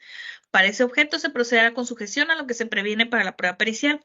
Aquí ya estamos hablando de la impugnación de autenticidad, que sigue este distinto trámite al de la objeción de valor y alcance probatorio. Y aquí incluso el Código Nacional de Procedimientos, una novedad que trae, abunda un poquito en cuanto a qué se debe entender por falsedad para pues evitar admitir de forma innecesaria pruebas que a lo mejor no va a ser necesario que se materialicen en el procedimiento. La falsedad consiste en la formación de un documento no verdadero o en la alteración de uno auténtico, o bien en la falta de veracidad de los hechos representados en un documento público que se afirman como ocurridos ante una persona funcionaria pública, notario o corredores públicos. Este último agregado, sobre todo, creo que es de lo más novedoso que se podrá advertir aquí en el Código Nacional de Procedimientos, porque anteriormente pues, no estaba de forma expresa establecido. Obviamente, si sucedían casos que se hacía la objeción o la impugnación correspondiente respecto a un instrumento público del que se alegaba que era falso lo contenido en el mismo, ya sea una ratificación de contrato o incluso un acta de hechos que se hubiese levantado. Se impugna la falsedad de los datos ahí contenidos y claro que se daba trámite a la admisión de las pruebas correspondientes. Habla aquí de que cuando se redarguye falso un documento, se debe indicar específicamente los motivos y las pruebas. Y cuando se impugna la autenticidad del documento privado o público sin matriz, se deben de señalar los documentos indubitables para el cotejo y promover la prueba pericial correspondiente. Sin esos requisitos, se va a tener por no redarguido o impugnado el documento. Y en su caso, si se realiza la impugnación, se va a proceder a desahogar la prueba pericial en los términos del Código Nacional. La impugnación de un documento solo da competencia a la autoridad jurisdiccional. Esto es muy importante porque se refiere a los efectos que tiene el plantear una cuestión de una impugnación de falsedad de un documento. Dice, solo da competencia a la autoridad jurisdiccional para conocer y decidir en lo principal la fuerza probatoria del documento impugnado, sin que pueda hacerse declaración alguna general que afecte al documento y sin perjuicio al procedimiento penal a que hubiere lugar. ¿Qué quiere decir? Que la autoridad jurisdiccional solamente tiene la facultad o la competencia para determinar que si procede esa impugnación de falsedad, negar fuerza probatoria al documento. Es lo único. Esto obviamente, pues partiendo de la idea de que pues existe el procedimiento en materia penal sobre la falsedad de documentos, que en un momento dado esa declaración efectuada en esa instancia sí pudiera tener efectos en otros procesos jurisdiccionales. De manera que lo que se hace de forma accesoria en un procedimiento jurisdiccional en materia del Código, regido por el Código Nacional de Procedimientos Civiles y Familiares, pues no va a tener ese alcance de ser un pronunciamiento general sobre la falsedad de ese documento. Si en el momento de la celebración de la audiencia se tramita el procedimiento penal sobre falsedad de documento en cuestión, aquí nos habla también de una cuestión más novedosa y que pues puede dar pauta también para a lo mejor problemáticas que puedan surgir luego en la práctica. Dice, la autoridad jurisdiccional sin suspender procedimientos y según las circunstancias va a determinar al dictarse la sentencia si se reservan los derechos del impugnador para el caso en que penalmente se demuestre la falsedad o bien puede subordinar la eficacia ejecutiva de la sentencia a la prestación de una caución. ¿Qué quiere decir? Que aquí es para el caso de cuando durante el procedimiento nos damos cuenta que existe un proceso penal en el que se está ventilando lo relativo a la falsedad del documento. Nos dice primero el legislador, tú vas a seguir el procedimiento. No lo podemos detener por esa sola razón. Es decir, no se puede suspender el juicio por el hecho de estar pendiente de resolver en materia penal la cuestión de la falsedad. Tenemos que seguir el procedimiento. ¿Por qué? Porque el proceso es de orden público y la impartición de justicia debe ser pronta y expedita. Entonces me dice, no lo suspendas, tú sigues, sin embargo, en la sentencia, tú puedes establecer dos posibilidades. Una, que se reservan los derechos del impugnador para el caso de que penalmente se demuestre la falsedad, o bien subordinar la eficacia de la sentencia a la prestación de una caución. Este segundo supuesto creo que todavía falta analizarlo un poquito más y sobre todo ya una vez que se implemente en la práctica ver los alcances y parámetros porque pues sí surgen varias incógnitas al respecto, ¿verdad? En base a qué se va a fijar la caución, qué va a permitir o no permitir el hecho de establecer la caución, porque recordemos que también el derecho a ejecutar una sentencia es un derecho humano que va implícito en el derecho de acceso a la justicia. De nada sirve una sentencia si no se puede ejecutar en la práctica. Entonces, esta caución de ninguna manera puede buscar dar un impedimento para que se materialice la sentencia correspondiente, porque al final de cuentas la autoridad jurisdiccional pues busca impartir justicia y tomar una decisión. Y si bien yo puedo argumentar y decir, bueno, es que yo estoy tomando la decisión con base en los hechos hasta este momento, que están vigentes y válidos hasta este momento, bueno, entonces en ese supuesto, pues sabes que pues puedo determinar si se reservan los derechos al impugnador para el caso de que penalmente demuestre la falsedad. ¿Qué sucede? Que aquí podría hablarse de una excepción superviniente contra la ejecución de la sentencia, con base en hechos propiamente supervinientes. Entonces, en ese sentido, aquí de estas dos opciones, cada juzgador pues va a tener que verificar o que analizar cuál es la que considera más adecuada. Porque el hecho de la reserva, pues no es nada más hacer la mención y ya quedaron a salvo los derechos, no, implica que tú en la ejecución vas a tomar en consideración si llegase a demostrarse la falsedad, pues que va a incidir y a depender, en su caso, a ingerir dentro del proceso de ejecución. Entonces, por eso hay que tener mucho cuidado ahí cómo vamos a aplicar esta norma en la práctica. La impugnación de falsedad de un documento debe realizarse en la etapa postulatoria del juicio. Si se trata de los exhibidos en la demanda, bueno, esto creo que ya lo habíamos visto. La parte actora podrá responder a dicha impugnación. No, perdón, vimos la de objeción de alcance y valor probatorio. Esta es la impugnación de falsedad. También se nos marca que debe hacerse valer en la demanda, en la fase postulatoria, en la demanda, contestación, desahogo a la vista o en la reconvención en su caso, y se debe hacer oponiendo la excepción de falsedad correspondiente, ya sea si es la parte demandada. O en su caso, si se hace en el desahogo de vista de la contestación, pues también hacerse valer a modo de impugnación u objeción de falsedad. La parte actora dice puede responder a dicha impugnación ampliando el cuestionario y ofreciendo la pericial correspondiente en su caso. Si se trata de documentos exhibidos por el demandado al contestar o en la reconvención, la contraparte debe promover también la impugnación, ya sea al desahogar la vista y ofrecer las pruebas para ello, dando vista por 3 días a su contraria para el derecho de contradicción. En el caso de los documentos exhibidos en escritos de desahogo de vista, de las excepciones, la demandada, que es quien contestó, puede impugnarlos también, pero en el término de 3 días a partir del acuerdo en que se tienen por exhibidos, ofreciendo las pruebas pertinentes, y la actora en el principal o en la reconvención responderá a dicha impugnación por escrito en término de 3 días y en el entendido que solo podrán adicionar puntos o cuestionamientos y en su caso documentos indubitables para cotejo. La diferencia aquí con la objeción sobre el alcance y valor probatorio, pues es evidente. En la de la objeción de valor y alcance probatorio, pues te da la oportunidad que sea en los escritos de la etapa postulatoria o hasta incluso en la misma audiencia preliminar. ¿Por qué? Porque, bueno, partimos de la idea de que en la audiencia preliminar es donde se da la calificación y se determina si se admite o no la prueba. Pero en el caso de la impugnación por falsedad, se pone un término que se delimita en la etapa postulatoria. ¿Qué quiere decir? Porque, pues, como ya lo habíamos visto, si no se hace la impugnación correspondiente en estos términos, es decir, en los escritos de contestación, desahogo de vista, o 3 días después del escrito de desahogo de vista, ¿qué quiere decir? Que entonces va a quedar convalidado el documento y ya no lo va a poder impugnar en cuanto a su falsedad. En el caso de documentos exhibidos en audiencia, que también existe esta posibilidad, la impugnación se debe hacer valer en la misma audiencia y las partes, aquí nos habla acerca de que hay una obligación de acudir a la audiencia respectiva debidamente preparados para tales efectos, con el apercibimiento de no dar trámite a la petición. Lo que entiendo yo que va más encaminado a la parte impugnante. ¿Qué quiere decir? Que la que impugna pues ya tiene que traer todos lo que es el interrogatorio, lo que es cuáles son las firmas indubitables, el perito que en su caso que va a considerar.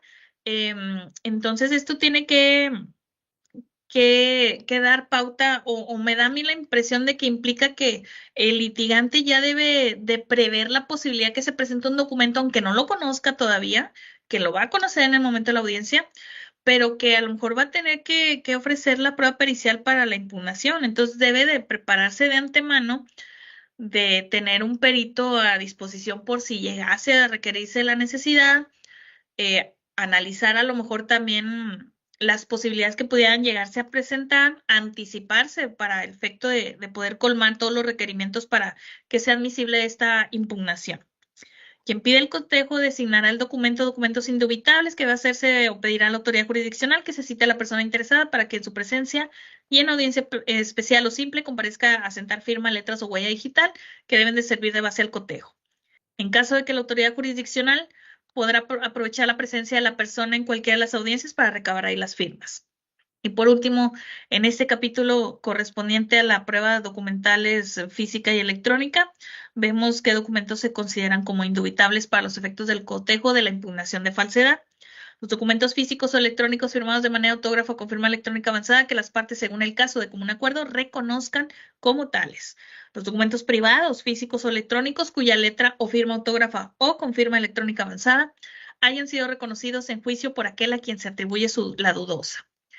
Los documentos físicos o electrónicos cuya letra, firma autógrafa o con firma electrónica avanzada o huella dactilar haya sido judicialmente declarada propia de aquel a quien se le atribuye la dudosa, exceptuándose el caso en que la declaración haya sido hecha en rebeldía.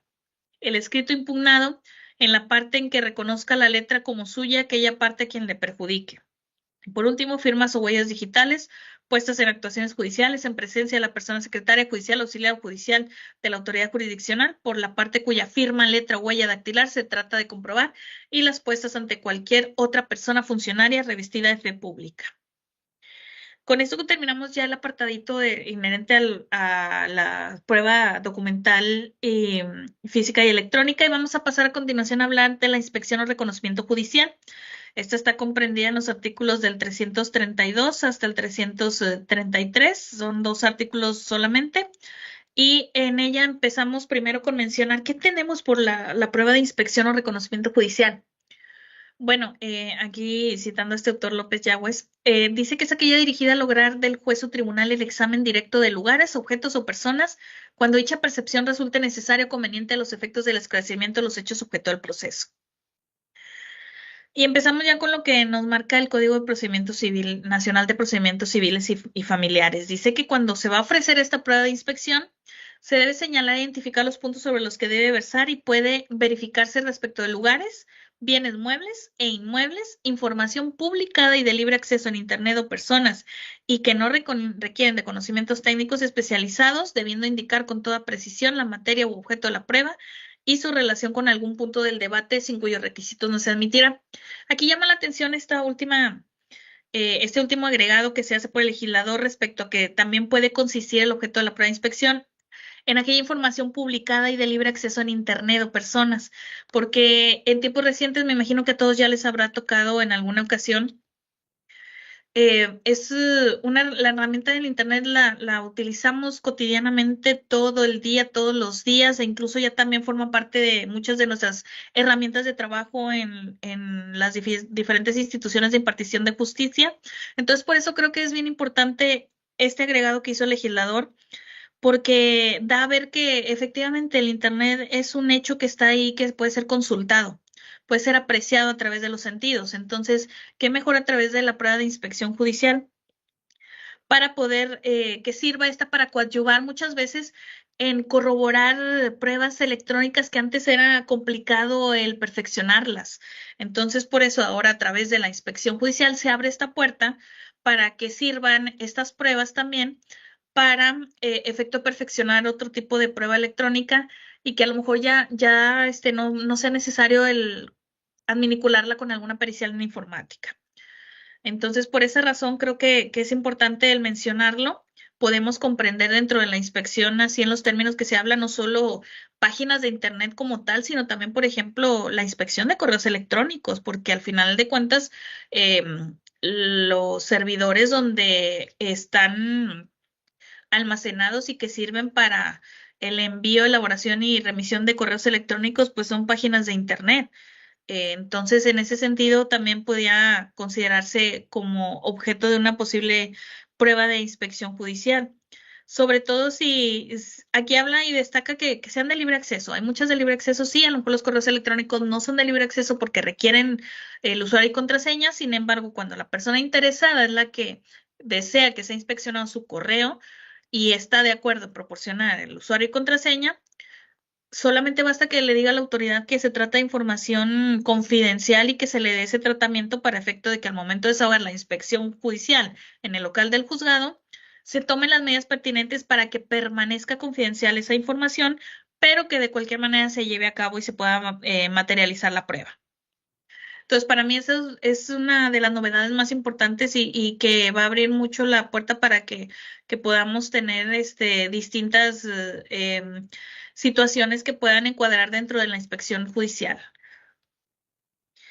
El objeto de esta prueba, dice, es el acto contingente y momentáneo en el que la autoridad jurisdiccional a través de sus sentidos da fe de aspectos reales o cuestiones materiales para crear convicción respecto a los hechos materia litigio. Cuando el reconocimiento a cargo de una persona verse sobre algún documento, debe desahogarse en la audiencia de juicio, percibido que en caso de no comparecer, se le tendrá por cierto el contenido del mismo.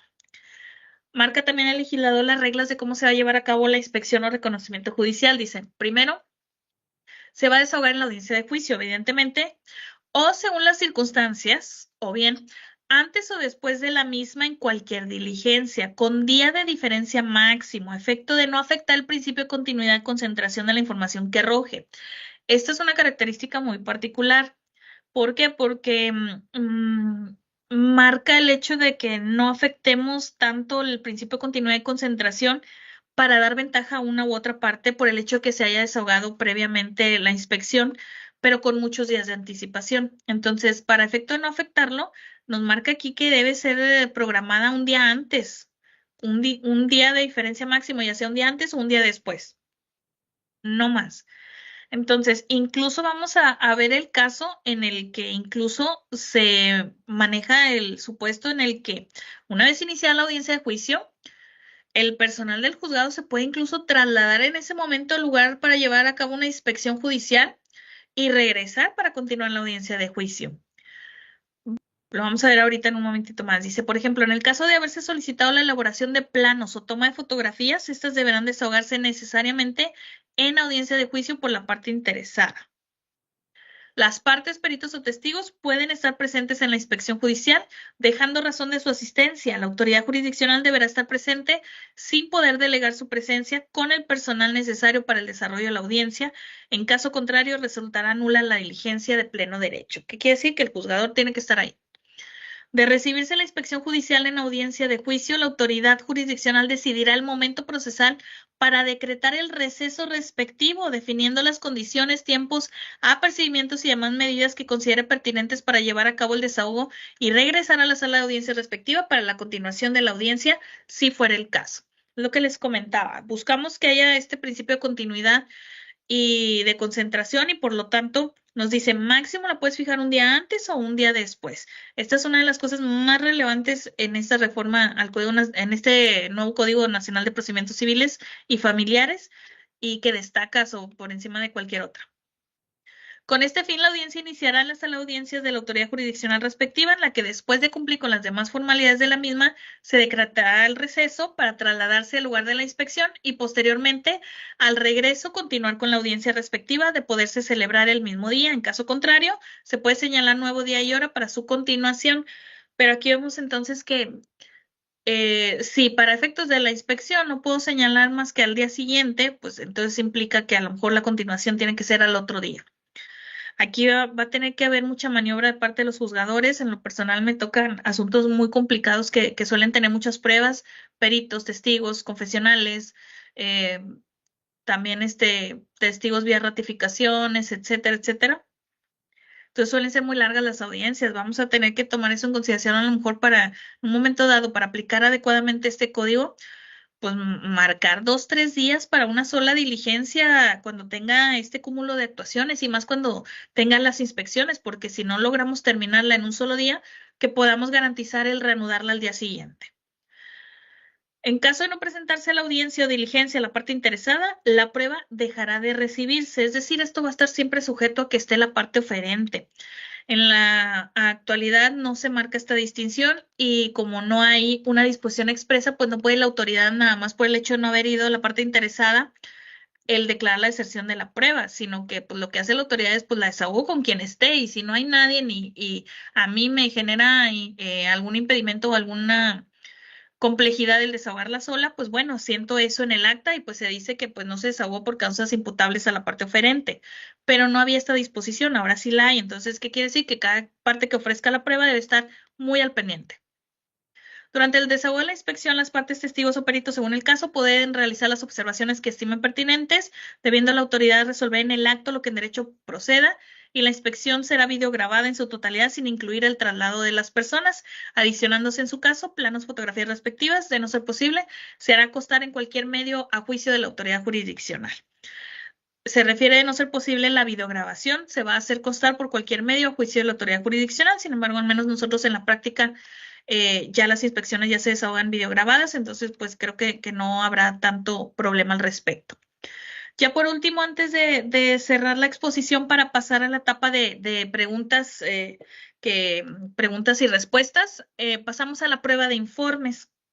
Esta prueba de informes está comprendida nada más en el artículo 334 del Código Nacional de Procedimientos Civiles y Familiares y nos habla de que el informe es un medio de prueba autónomo que consiste en la rendición de datos a través de un comunicado que debe contener la información que la parte oferente de la prueba proponga o que el juzgado requiera oficiosamente y que la persona informante tenga a su disposición en cualquier fuente que la pueda contener, ya sea electrónica o documental.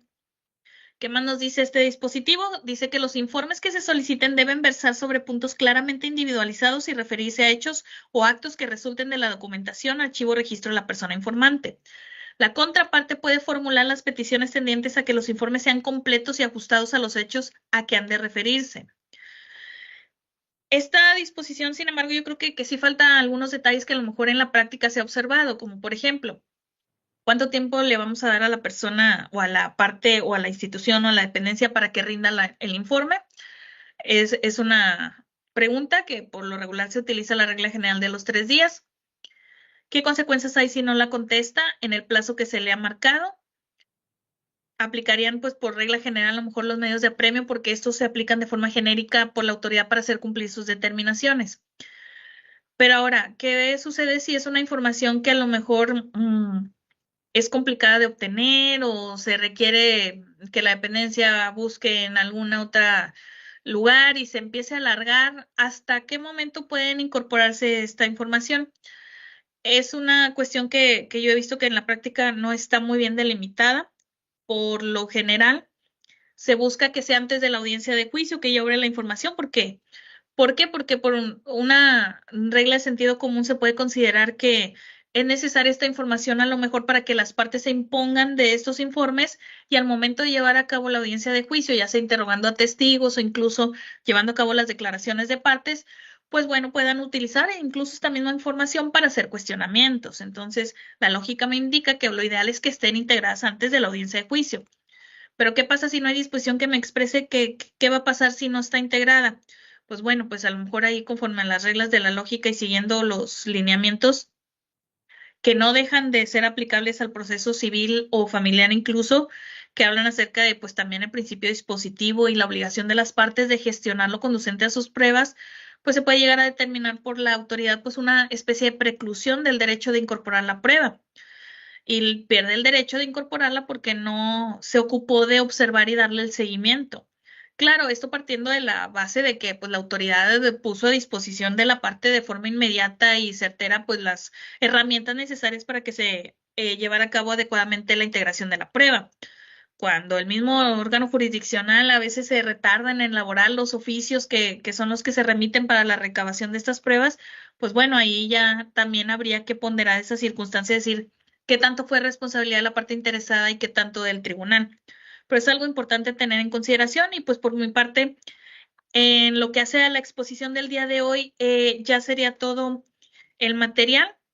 Si quieren, pasamos, compañera licenciada Keila, a la etapa de preguntas y respuestas. Yo les agradezco mucho el haberme escuchado y espero que haya sido de buena retroalimentación lo que hemos visto el día de hoy. Muchas gracias, juez Cintia.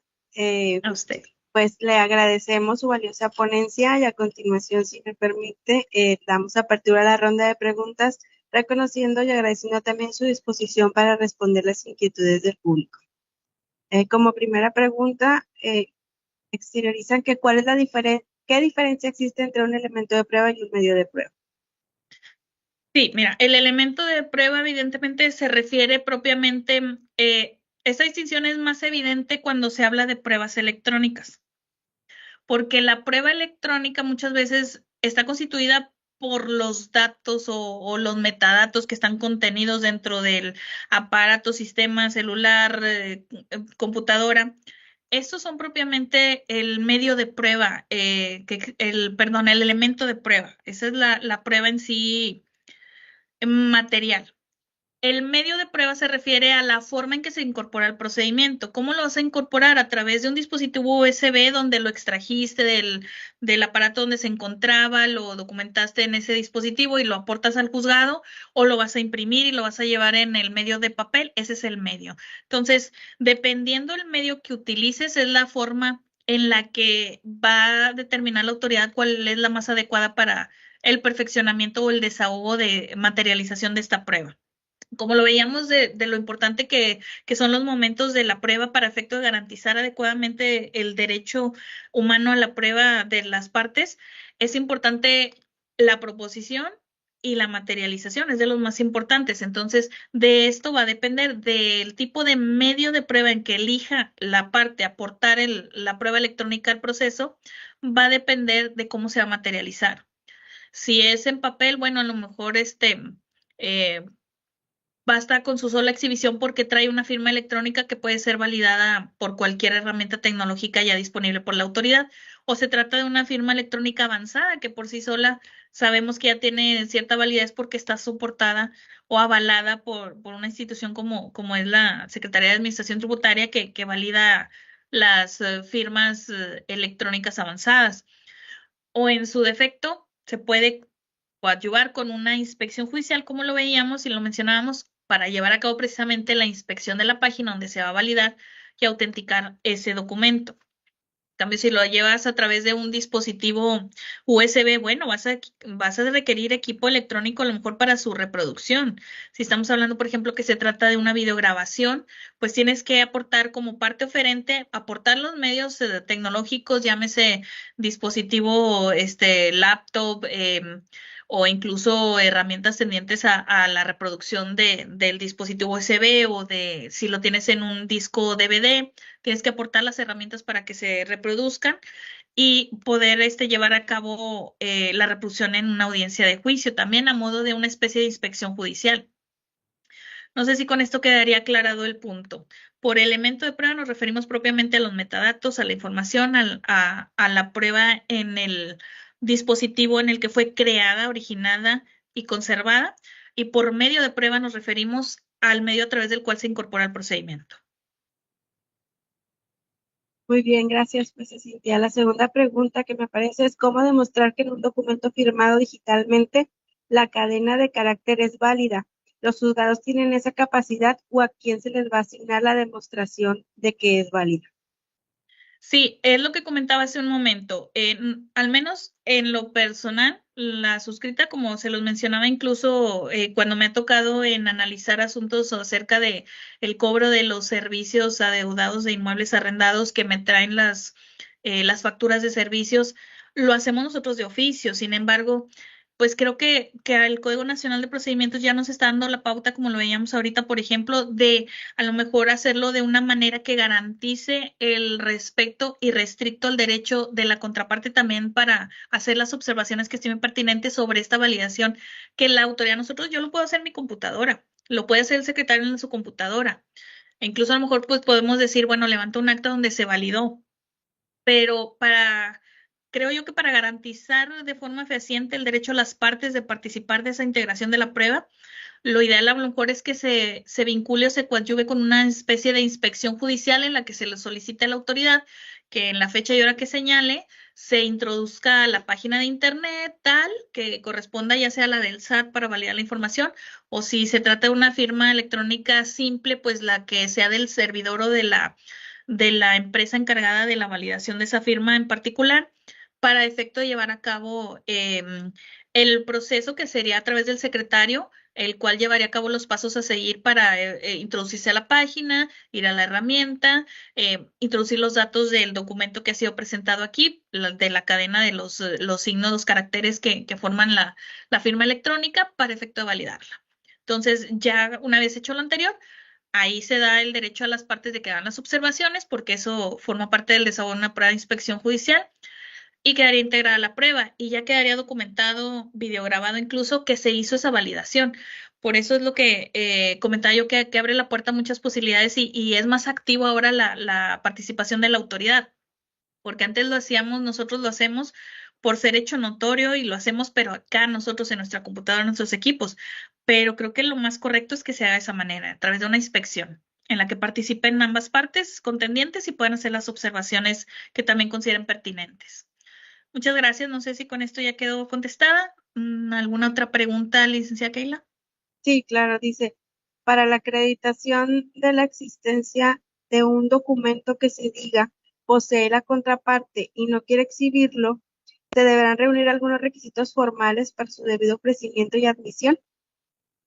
Bueno, cuando lo hablábamos acerca del requerimiento de documentos en poder de la contraparte, el mismo dispositivo mencionaba que mínimo me tienes que, si no tienes una copia, si no tienes algún documento, la parte que lo proponga al menos debe proporcionar datos del contenido del documento. Y creo yo que con base en esos datos, pues podemos ver si se puede vincular otras pruebas que sí hayan sido aportadas al procedimiento, ya por la parte actora o la contraparte. Y por eso yo comentaba que sí habría que tener mucho cuidado de decir de si la contraparte viene y dice, oye, es que no te lo puedo exhibir ese documento porque no existe. Bueno, entonces yo voy a tener que analizar como autoridad si hay elementos suficientes que me generen al menos indicios de la posible existencia de ese documento, supuesto en el cual sí se puede hacer efectivo el apercibimiento de tener por cierto los hechos, pero si no hay algún otro elemento, creo que el juez tiene que tener la potestad en su caso, decir, pues en este caso primero tengo que tener plena certeza de que existe, y si no existe, porque pues podemos abrir después la puerta para decir, oye, ¿qué tal si la parte demandada viene y dice, yo sí pagué la renta de esos meses, nada más que él se quedó con los comprobantes de arrendamiento? Entonces te exijo a ti, autoridad, que le exijas que los allegue, y si no los allega, pues los tengas por ciertos. Creo que se puede prestar a esta, eh, a incurrir en una posible ilegalidad. Entonces, ahí tiene la autoridad que decir, bueno, ¿no tienes copia de los recibos? No.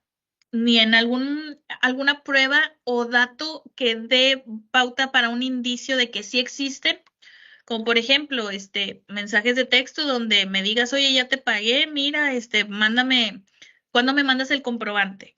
Son datos que generan indicios de que posiblemente existen esos comprobantes de recibo y que no fueron entregados. Pero si no hay ninguna prueba acerca de la posible existencia, ni siquiera algún rastreo en el sentido de un comprobante de depósito del dinero, de la renta, o a lo mejor los comprobantes de transferencia del pago de la renta. ¿Cómo vamos entonces a tener por acreditado que efectivamente sí existen esos recibos de renta? Ese es el riesgo que veo yo ahí en cómo está redactado, porque por el solo hecho de que venga una parte y me diga, estos documentos, pero los tiene él y quiero que se los pidas, yo cómo sé que sí existen, cómo sé que sí existen esos recibos. Entonces, por eso, la misma legislación ahí dice, tienes que aportar datos acerca del contenido. Entonces, si con base en esos datos yo puedo corroborar con otras pruebas la posible existencia de los mismos, entonces sí se hace efectivo el apercibimiento. Pero si esos datos se termina concluyendo que se trata de simples manifestaciones sin ningún sustento o apoyo adicional, pues entonces no darían pauta para poder tener por cierto los hechos. Creo, ¿no?, que con esto quedaría contestada la pregunta, licenciada Keila. Sí, muchas gracias, jueza. La siguiente pregunta, ¿a qué se refiere la prueba desierta? La deserción de una prueba significa que se va a tener como si no hubiera sido nunca admitida, porque partimos de la idea de que las partes tienen que tener un rol activo en integrar las pruebas. Entonces, si no se presentan para una diligencia, como en el caso de la inspección judicial, pues esto denotaría un desinterés en que se desahogue adecuadamente la prueba y como consecuencia la legislación habla de que se declara desierta y esta es una declaratoria cuyos efectos significan, oye, no se va a desahogar ya esta prueba por causas imputables al oferente, porque él no vino, o porque él no proporcionó esta información, o porque él no dijo esto, o porque él no trajo lo otro. Como cuando hablamos también del reconocimiento. Si el reconocimiento, tú me trajiste un documento en copia y yo te estoy pidiendo el original y no lo traes, pues va a quedar sin efectos. Va a quedar desierta en el sentido de que no se va a poder desahogar. La deserción significa imposibilidad de materializar y es una declaratoria que emite la autoridad como una especie para protegernos nosotros juzgadores de que no se desahogó, no porque yo autoridad no haya tratado de darte todas las herramientas a ti oferente para que se integrara la prueba. Tiene que ver con lo que comentábamos al inicio del derecho de la prueba. Nosotros como autoridades pues tenemos un rol más activo ahora con el Código Nacional de Procedimientos Civiles y Familiares de participar y dar todas las garantías de que se ofrezcan y que se desahoguen adecuadamente las pruebas admitidas. Entonces, esa declaratoria de deserción, pues es una especie de protegernos nosotros autoridad de decir, no se desahoga, se declaró desierta por culpa de la parte oferente. Es decir, yo autoridad no incurrí en ninguna violación procesal, no te estoy transgrediendo ningún derecho, fue tu propia inactividad o tu propia omisión la que generó la deserción de la prueba y por lo tanto tú debes de soportar las consecuencias de esa actitud. Entonces, esa es la deserción, a eso se refiere. Es una especie de lineamiento para que la autoridad pueda validar en el procedimiento el no desahogo de una prueba. Gracias. Licencia, adelante. Si gusta, le indico alguna pregunta más. Dice, en relación al artículo 328, ¿existe la facultad de la autoridad de dar vista al Ministerio Público a petición de parte cuando se ve evidente la exhibición al juicio de un documento en falso? ¿O solamente queda limitada a dejar a salvo los derechos sin poder dar vista al Ministerio Público? Miren, incluso como está al menos el Código del Estado de Nuevo León, aquí por nuestra parte hay disposiciones que hablan de que cuando la autoridad advierta falsedad va a dar vista al Ministerio Público. Sí, pero tenemos que estar conscientes de que como autoridad, si nosotros hacemos un pronunciamiento de esa manera, hay que ser muy cuidadosos porque se pudiera llegar a prejuzgar, sobre todo si no hemos emitido la sentencia. Entonces, por eso en la práctica lo que normalmente hacemos es que decimos, ¿sabes qué? Mira, yo en atención a lo que tú me estás pidiendo, de que tú estás diciendo que lo que está argumentando o el documento como se está viendo es falso, y te pido que des vista al Ministerio Público, claro, en atención a tu petición y por no dejarte en estado de indefensión, sabes que te voy a expedir copia certificada de todo lo actuado y lo dejo a tu disposición para que andas a salvo tus derechos para que tú acudas directamente. ¿Por qué? Porque cuando yo lo hago directamente de remitir una orden o dar la vista a la autoridad competente para que se inicie una averiguación por el posible delito de falsificación, pudiera implicar un prejuicio de la autoridad en cuanto a que efectivamente es falso.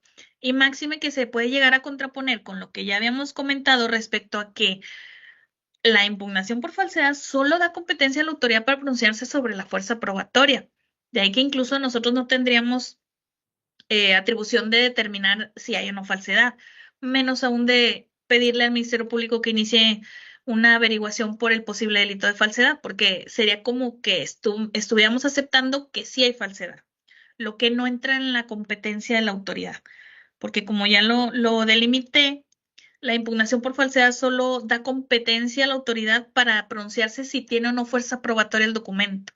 El pronunciamiento que yo haga en este juicio sobre la impugnación de falsedad, si se llega a justificar y resulta procedente, solamente va a impactar en la fuerza probatoria de la prueba documental, mas no va a ser un pronunciamiento general que pueda incluso utilizarse para aplicarse en diversos procesos judiciales. Eso solamente va a poder ser a través precisamente del proceso penal que se abra por la cuestión de la falsificación. Entonces, por eso el artículo 328, en mi opinión, No da pauta a la autoridad para que de manera oficiosa dé la vista, pero yo creo que en la práctica lo correcto sería, como tú me estás haciendo, parte interesada, me estás haciendo una petición directa y yo como autoridad estoy obligada a contestártela, te voy a decir, ¿sabes qué? Sobre tu petición, te voy a expedir copia certificada de todo lo que aquí se actuó, incluso la videograbación, si quieres, de la audiencia, y va a estar a tu disposición para que tú vayas y promuevas la denuncia correspondiente para que se abra la averiguación por el delito de falsificación.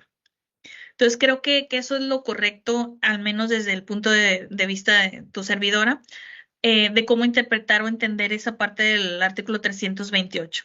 Porque, reitero, hay que ser muy cuidadosos de que no vaya a considerarse una especie de prejuzgar sobre si es o no falso el documento y sobre todo que luego vaya a considerarse una violación procesal porque se está tratando de manejar como que estamos implícitamente determinando que ya es falsa la firma o la documental. Muchas gracias. Pues aún quedan preguntas, pero como usted me diga, ¿quiere alguna Yo otra? tengo tiempo, si gusta seguirlas formulando y en la medida que las pueda ir respondiendo, sin problema. Muchas gracias. Pues alguna otra pregunta que veo por aquí es, ¿qué pasa con el tema de la inteligencia artificial que permite confeccionar documentos, imágenes, videos, entre otros? ¿Pueden generar conjetura de autenticidad? La inteligencia artificial es todo un tema. Creo que al menos yo no conozco ahorita ningún juzgador que todavía, que ya le haya tocado, al menos en materia civil y familiar. Me parece que en materia penal ya ha habido casos emblemáticos, incluso a nivel nacional, donde se ha visto, creo que están en proceso todavía de trámite los procedimientos penales acerca de la alteración de videos con inteligencia artificial, pero al menos en materia civil y familiar me parece que todavía no hemos llegado a ese grado. Sin embargo, el Código Nacional de Procedimientos Civiles y Familiares creo que está preparándose para eso. ¿Por qué? Porque está sentando las bases para poder entrar a ese aspecto tecnológico, no solo al dejar abierta la puerta, como les mencionaba, en relación a que por documento electrónico aquí se habla de forma general, pero que debemos de entender que comprende cualquier prueba de carácter electrónico, incluyendo aquellos que tienen que ver con la inteligencia artificial. Y algo que a lo mejor no mencioné y no agregué en mi exposición, pero que sí es importante mencionar, es que estos artículos que vimos de los documentos electrónicos, que están en el apartado del 308 al 331, no se van a ver de forma aislada, sino que los vamos a interpretar con otros del mismo código. Y en particular es importante mencionar que en el artículo 2 hay un glosario de términos que se utilizan en el Código Nacional, en los cuales destacan varios conceptos y varias referencias que tienen que ver precisamente con la prueba electrónica. Y aquí en lo de la inteligencia artificial, es muy importante también tener en cuenta que en este apartado, por ejemplo, se hace alusión al metaverso. La fracción 26 del artículo 2 del Código Nacional de Procedimientos Civiles se alude al metaverso. ¿Qué es el metaverso? Nos habla aquí que dice, es un espacio virtual que posibilita la convivencia social en mundos digitales a través de experiencias gráficas inmersivas en tercera dimensión que suele utilizar tecnologías de realidad virtual, realidad aumentada, realidad mixta o híbrida, tokens y cadenas de bloques. Mensajes de datos nos habla también. ¿Y qué otra cuestión también importante y relevante? Nos habla de salas virtuales, nos habla de términos que tienen que ver mucho con el aspecto de tecnología y que si bien no se aborda aquí la inteligencia artificial, evidentemente por ser un producto de los avances tecnológicos, nos va a venir a representar en algún momento dado un medio de prueba que va a tener que ser ponderado y analizado. Tratándose de la inteligencia artificial que se emplea, por ejemplo, para alterar documentos, que es lo que me comentabas, creo que ahí todavía va a tener que ser bien necesario pues la materialización de pruebas en informática o incluso a lo mejor ya va a cambiar el término, no tanto en informática, sino pues informática e inteligencia artificial para que se pueda validar el hecho de si un documento fue alterado o no a través de estas herramientas. Algo que me ha quedado claro y de ver varios asuntos en los que se han desahogado pruebas de carácter tecnológico, pruebas periciales en materia de informática y carácter tecnológico, es que todas las acciones que se realizan con herramientas tecnológicas dejan huella, todas. Por eso es importante identificar la cualidad de la prueba electrónica de que se trata y por ende para verificar cuál es la prueba más adecuada para, en su caso, o perfeccionarla o desvirtuarla cuando se impugna. Creo que cuando se trata de documentos allegados y que hayan sido alterados por inteligencia artificial, se pueden impugnar a través de la impugnación por falsedad que ya analizamos ahorita en los artículos. Hay que seguir esas reglas. ¿Y qué hay que hacer? Pues ofrecer la prueba, a lo mejor no la pericial en grafoscopía por la cuestión de la firma, pero a lo mejor la pericial en informática o en inteligencia artificial, como también lo mencionábamos, para efecto de determinar que se determinen si hay vestigios de alteración a través del uso de herramientas de inteligencia artificial. Todo deja huella, son conocimientos muy técnicos, muy especiales que obviamente los abogados pues no tenemos de forma profunda, a lo mejor por un poco por encimita los que hayamos leído algo, visto videos acerca de estas nuevas tecnologías, pero pues como juzgadores también pues estamos obligados y llamados a estar actualizándonos en todas estas posibles herramientas y circunstancias que se van a tener que llegar a validar y a valorar en un momento dado. Pero en mi opinión pudieran seguir las mismas reglas de la impugnación de falsedad y agregando una prueba pericial en materia de informática o en tecnologías o en inteligencia artificial específicamente, ya si se empiezan a desarrollar este tipo de conocimientos especiales. Eh, Como sabemos, en la prueba pericial hay ciertos requisitos y uno de los más importantes es que se identifique cuál es la ciencia en la que va a versar la prueba. Entonces creo que la inteligencia artificial sigue encuadrando en el derecho informático o de tecnologías y que es una rama que pues no existe una carrera propiamente ahorita, entonces no es como que podamos exponer una prueba en esa área específicamente, sino que puede quedar englobada en prueba informática o tecnológica.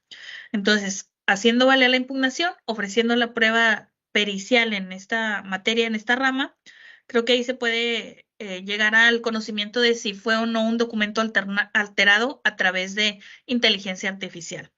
Ahora, otra cuestión, sí va a depender mucho de cómo, cuál fue el medio en el que se incorporó esa prueba al procedimiento, porque si la traes en una USB, el archivo del contrato con firmas electrónicas, y que ahí es donde a lo mejor se argumente que se haya utilizado la inteligencia artificial para alterarlo, pues bueno, entonces ese archivo en esa USB va a ser el objeto de estudio para los peritos y lo van a tener que analizar y ponderar para efecto de verificar si hay vestigios o no de alteración a través de herramientas de inteligencia artificial. Que si por otro lado se trae una documentación impresa y a lo mejor tú cuentas con otros medios de prueba que no son necesariamente tecnológicos para desvirtuar el contenido de ese documento. Por ejemplo, que tengas el duplicado. Muchas veces los contratos se firman por duplicado. A lo mejor tienes el duplicado original y esta parte aportó solamente una copia fotostática. Ahí entra también en juego lo que tiene que ver con las reglas de la carga de la prueba. El que trae la copia es el que obligado a demostrar que esa copia pues sí es auténtica. Y en cambio, si tú tienes algún otro medio de prueba que pudiera desvirtuarlo, pues le vas restando ya más valor a esa prueba documental. No sé si con esto queda contestado, pero básicamente pues iba a depender de la impugnación que se realice y creo que sí estamos ya preparados actualmente para desahogar este tipo de pruebas y analizar este tipo de tecnologías más avanzadas que ya están tomando mucha relevancia en la actualidad. Muchas gracias, jueza. Pues con esto concluimos esta enriquecedora, perdón, disertación. Reiteramos nuestro agradecimiento a usted, jueza Cintia Nayeli Sierra Vega, por su tiempo, experiencia y valiosas aportaciones. Ha sido un honor contar con su participación en este día. A continuación, a nombre del maestro José Antonio Gutiérrez Flores, haremos la entrega de un merecido reconocimiento, el cual voy a compartir en este momento. Y creo que ya se puede ver. Sí. Gracias. Es un reconocimiento por su destacada participación en esta sesión, el cual a la letra dice, reconocimiento, el Poder Judicial del Estado de Nuevo León, a través del Instituto de la Judicatura, otorga el presente a la jueza Cintia Nayeli Sierra Vega por su brillante disertación del tema prueba documental, física o electrónica, inspección o reconocimiento judicial y prueba de informes. Esto del módulo 5, pruebas y razonamiento probatorio. Diplomado en el nuevo Código Nacional de Procedimientos Civiles y Familiares, primera edición, Monterrey, Nuevo León, a 9 de junio del 2025. Lo firma el maestro José Antonio Gutiérrez Flores, director general del Instituto de la Judicatura del Poder Judicial del Estado de Nuevo León. Esto sería todo, Fesa. Muchas gracias. Muchas gracias. Y igualmente a todas y todos los participantes, pues les agradecemos por su atención, compromiso y participación. Les recordamos también que es necesario llenar la encuesta de cierre como lo hicieron en sus sesiones anteriores. Muchísimas gracias, Fesa. Gracias a todos, un placer estar con todos ustedes. Gracias. A usted.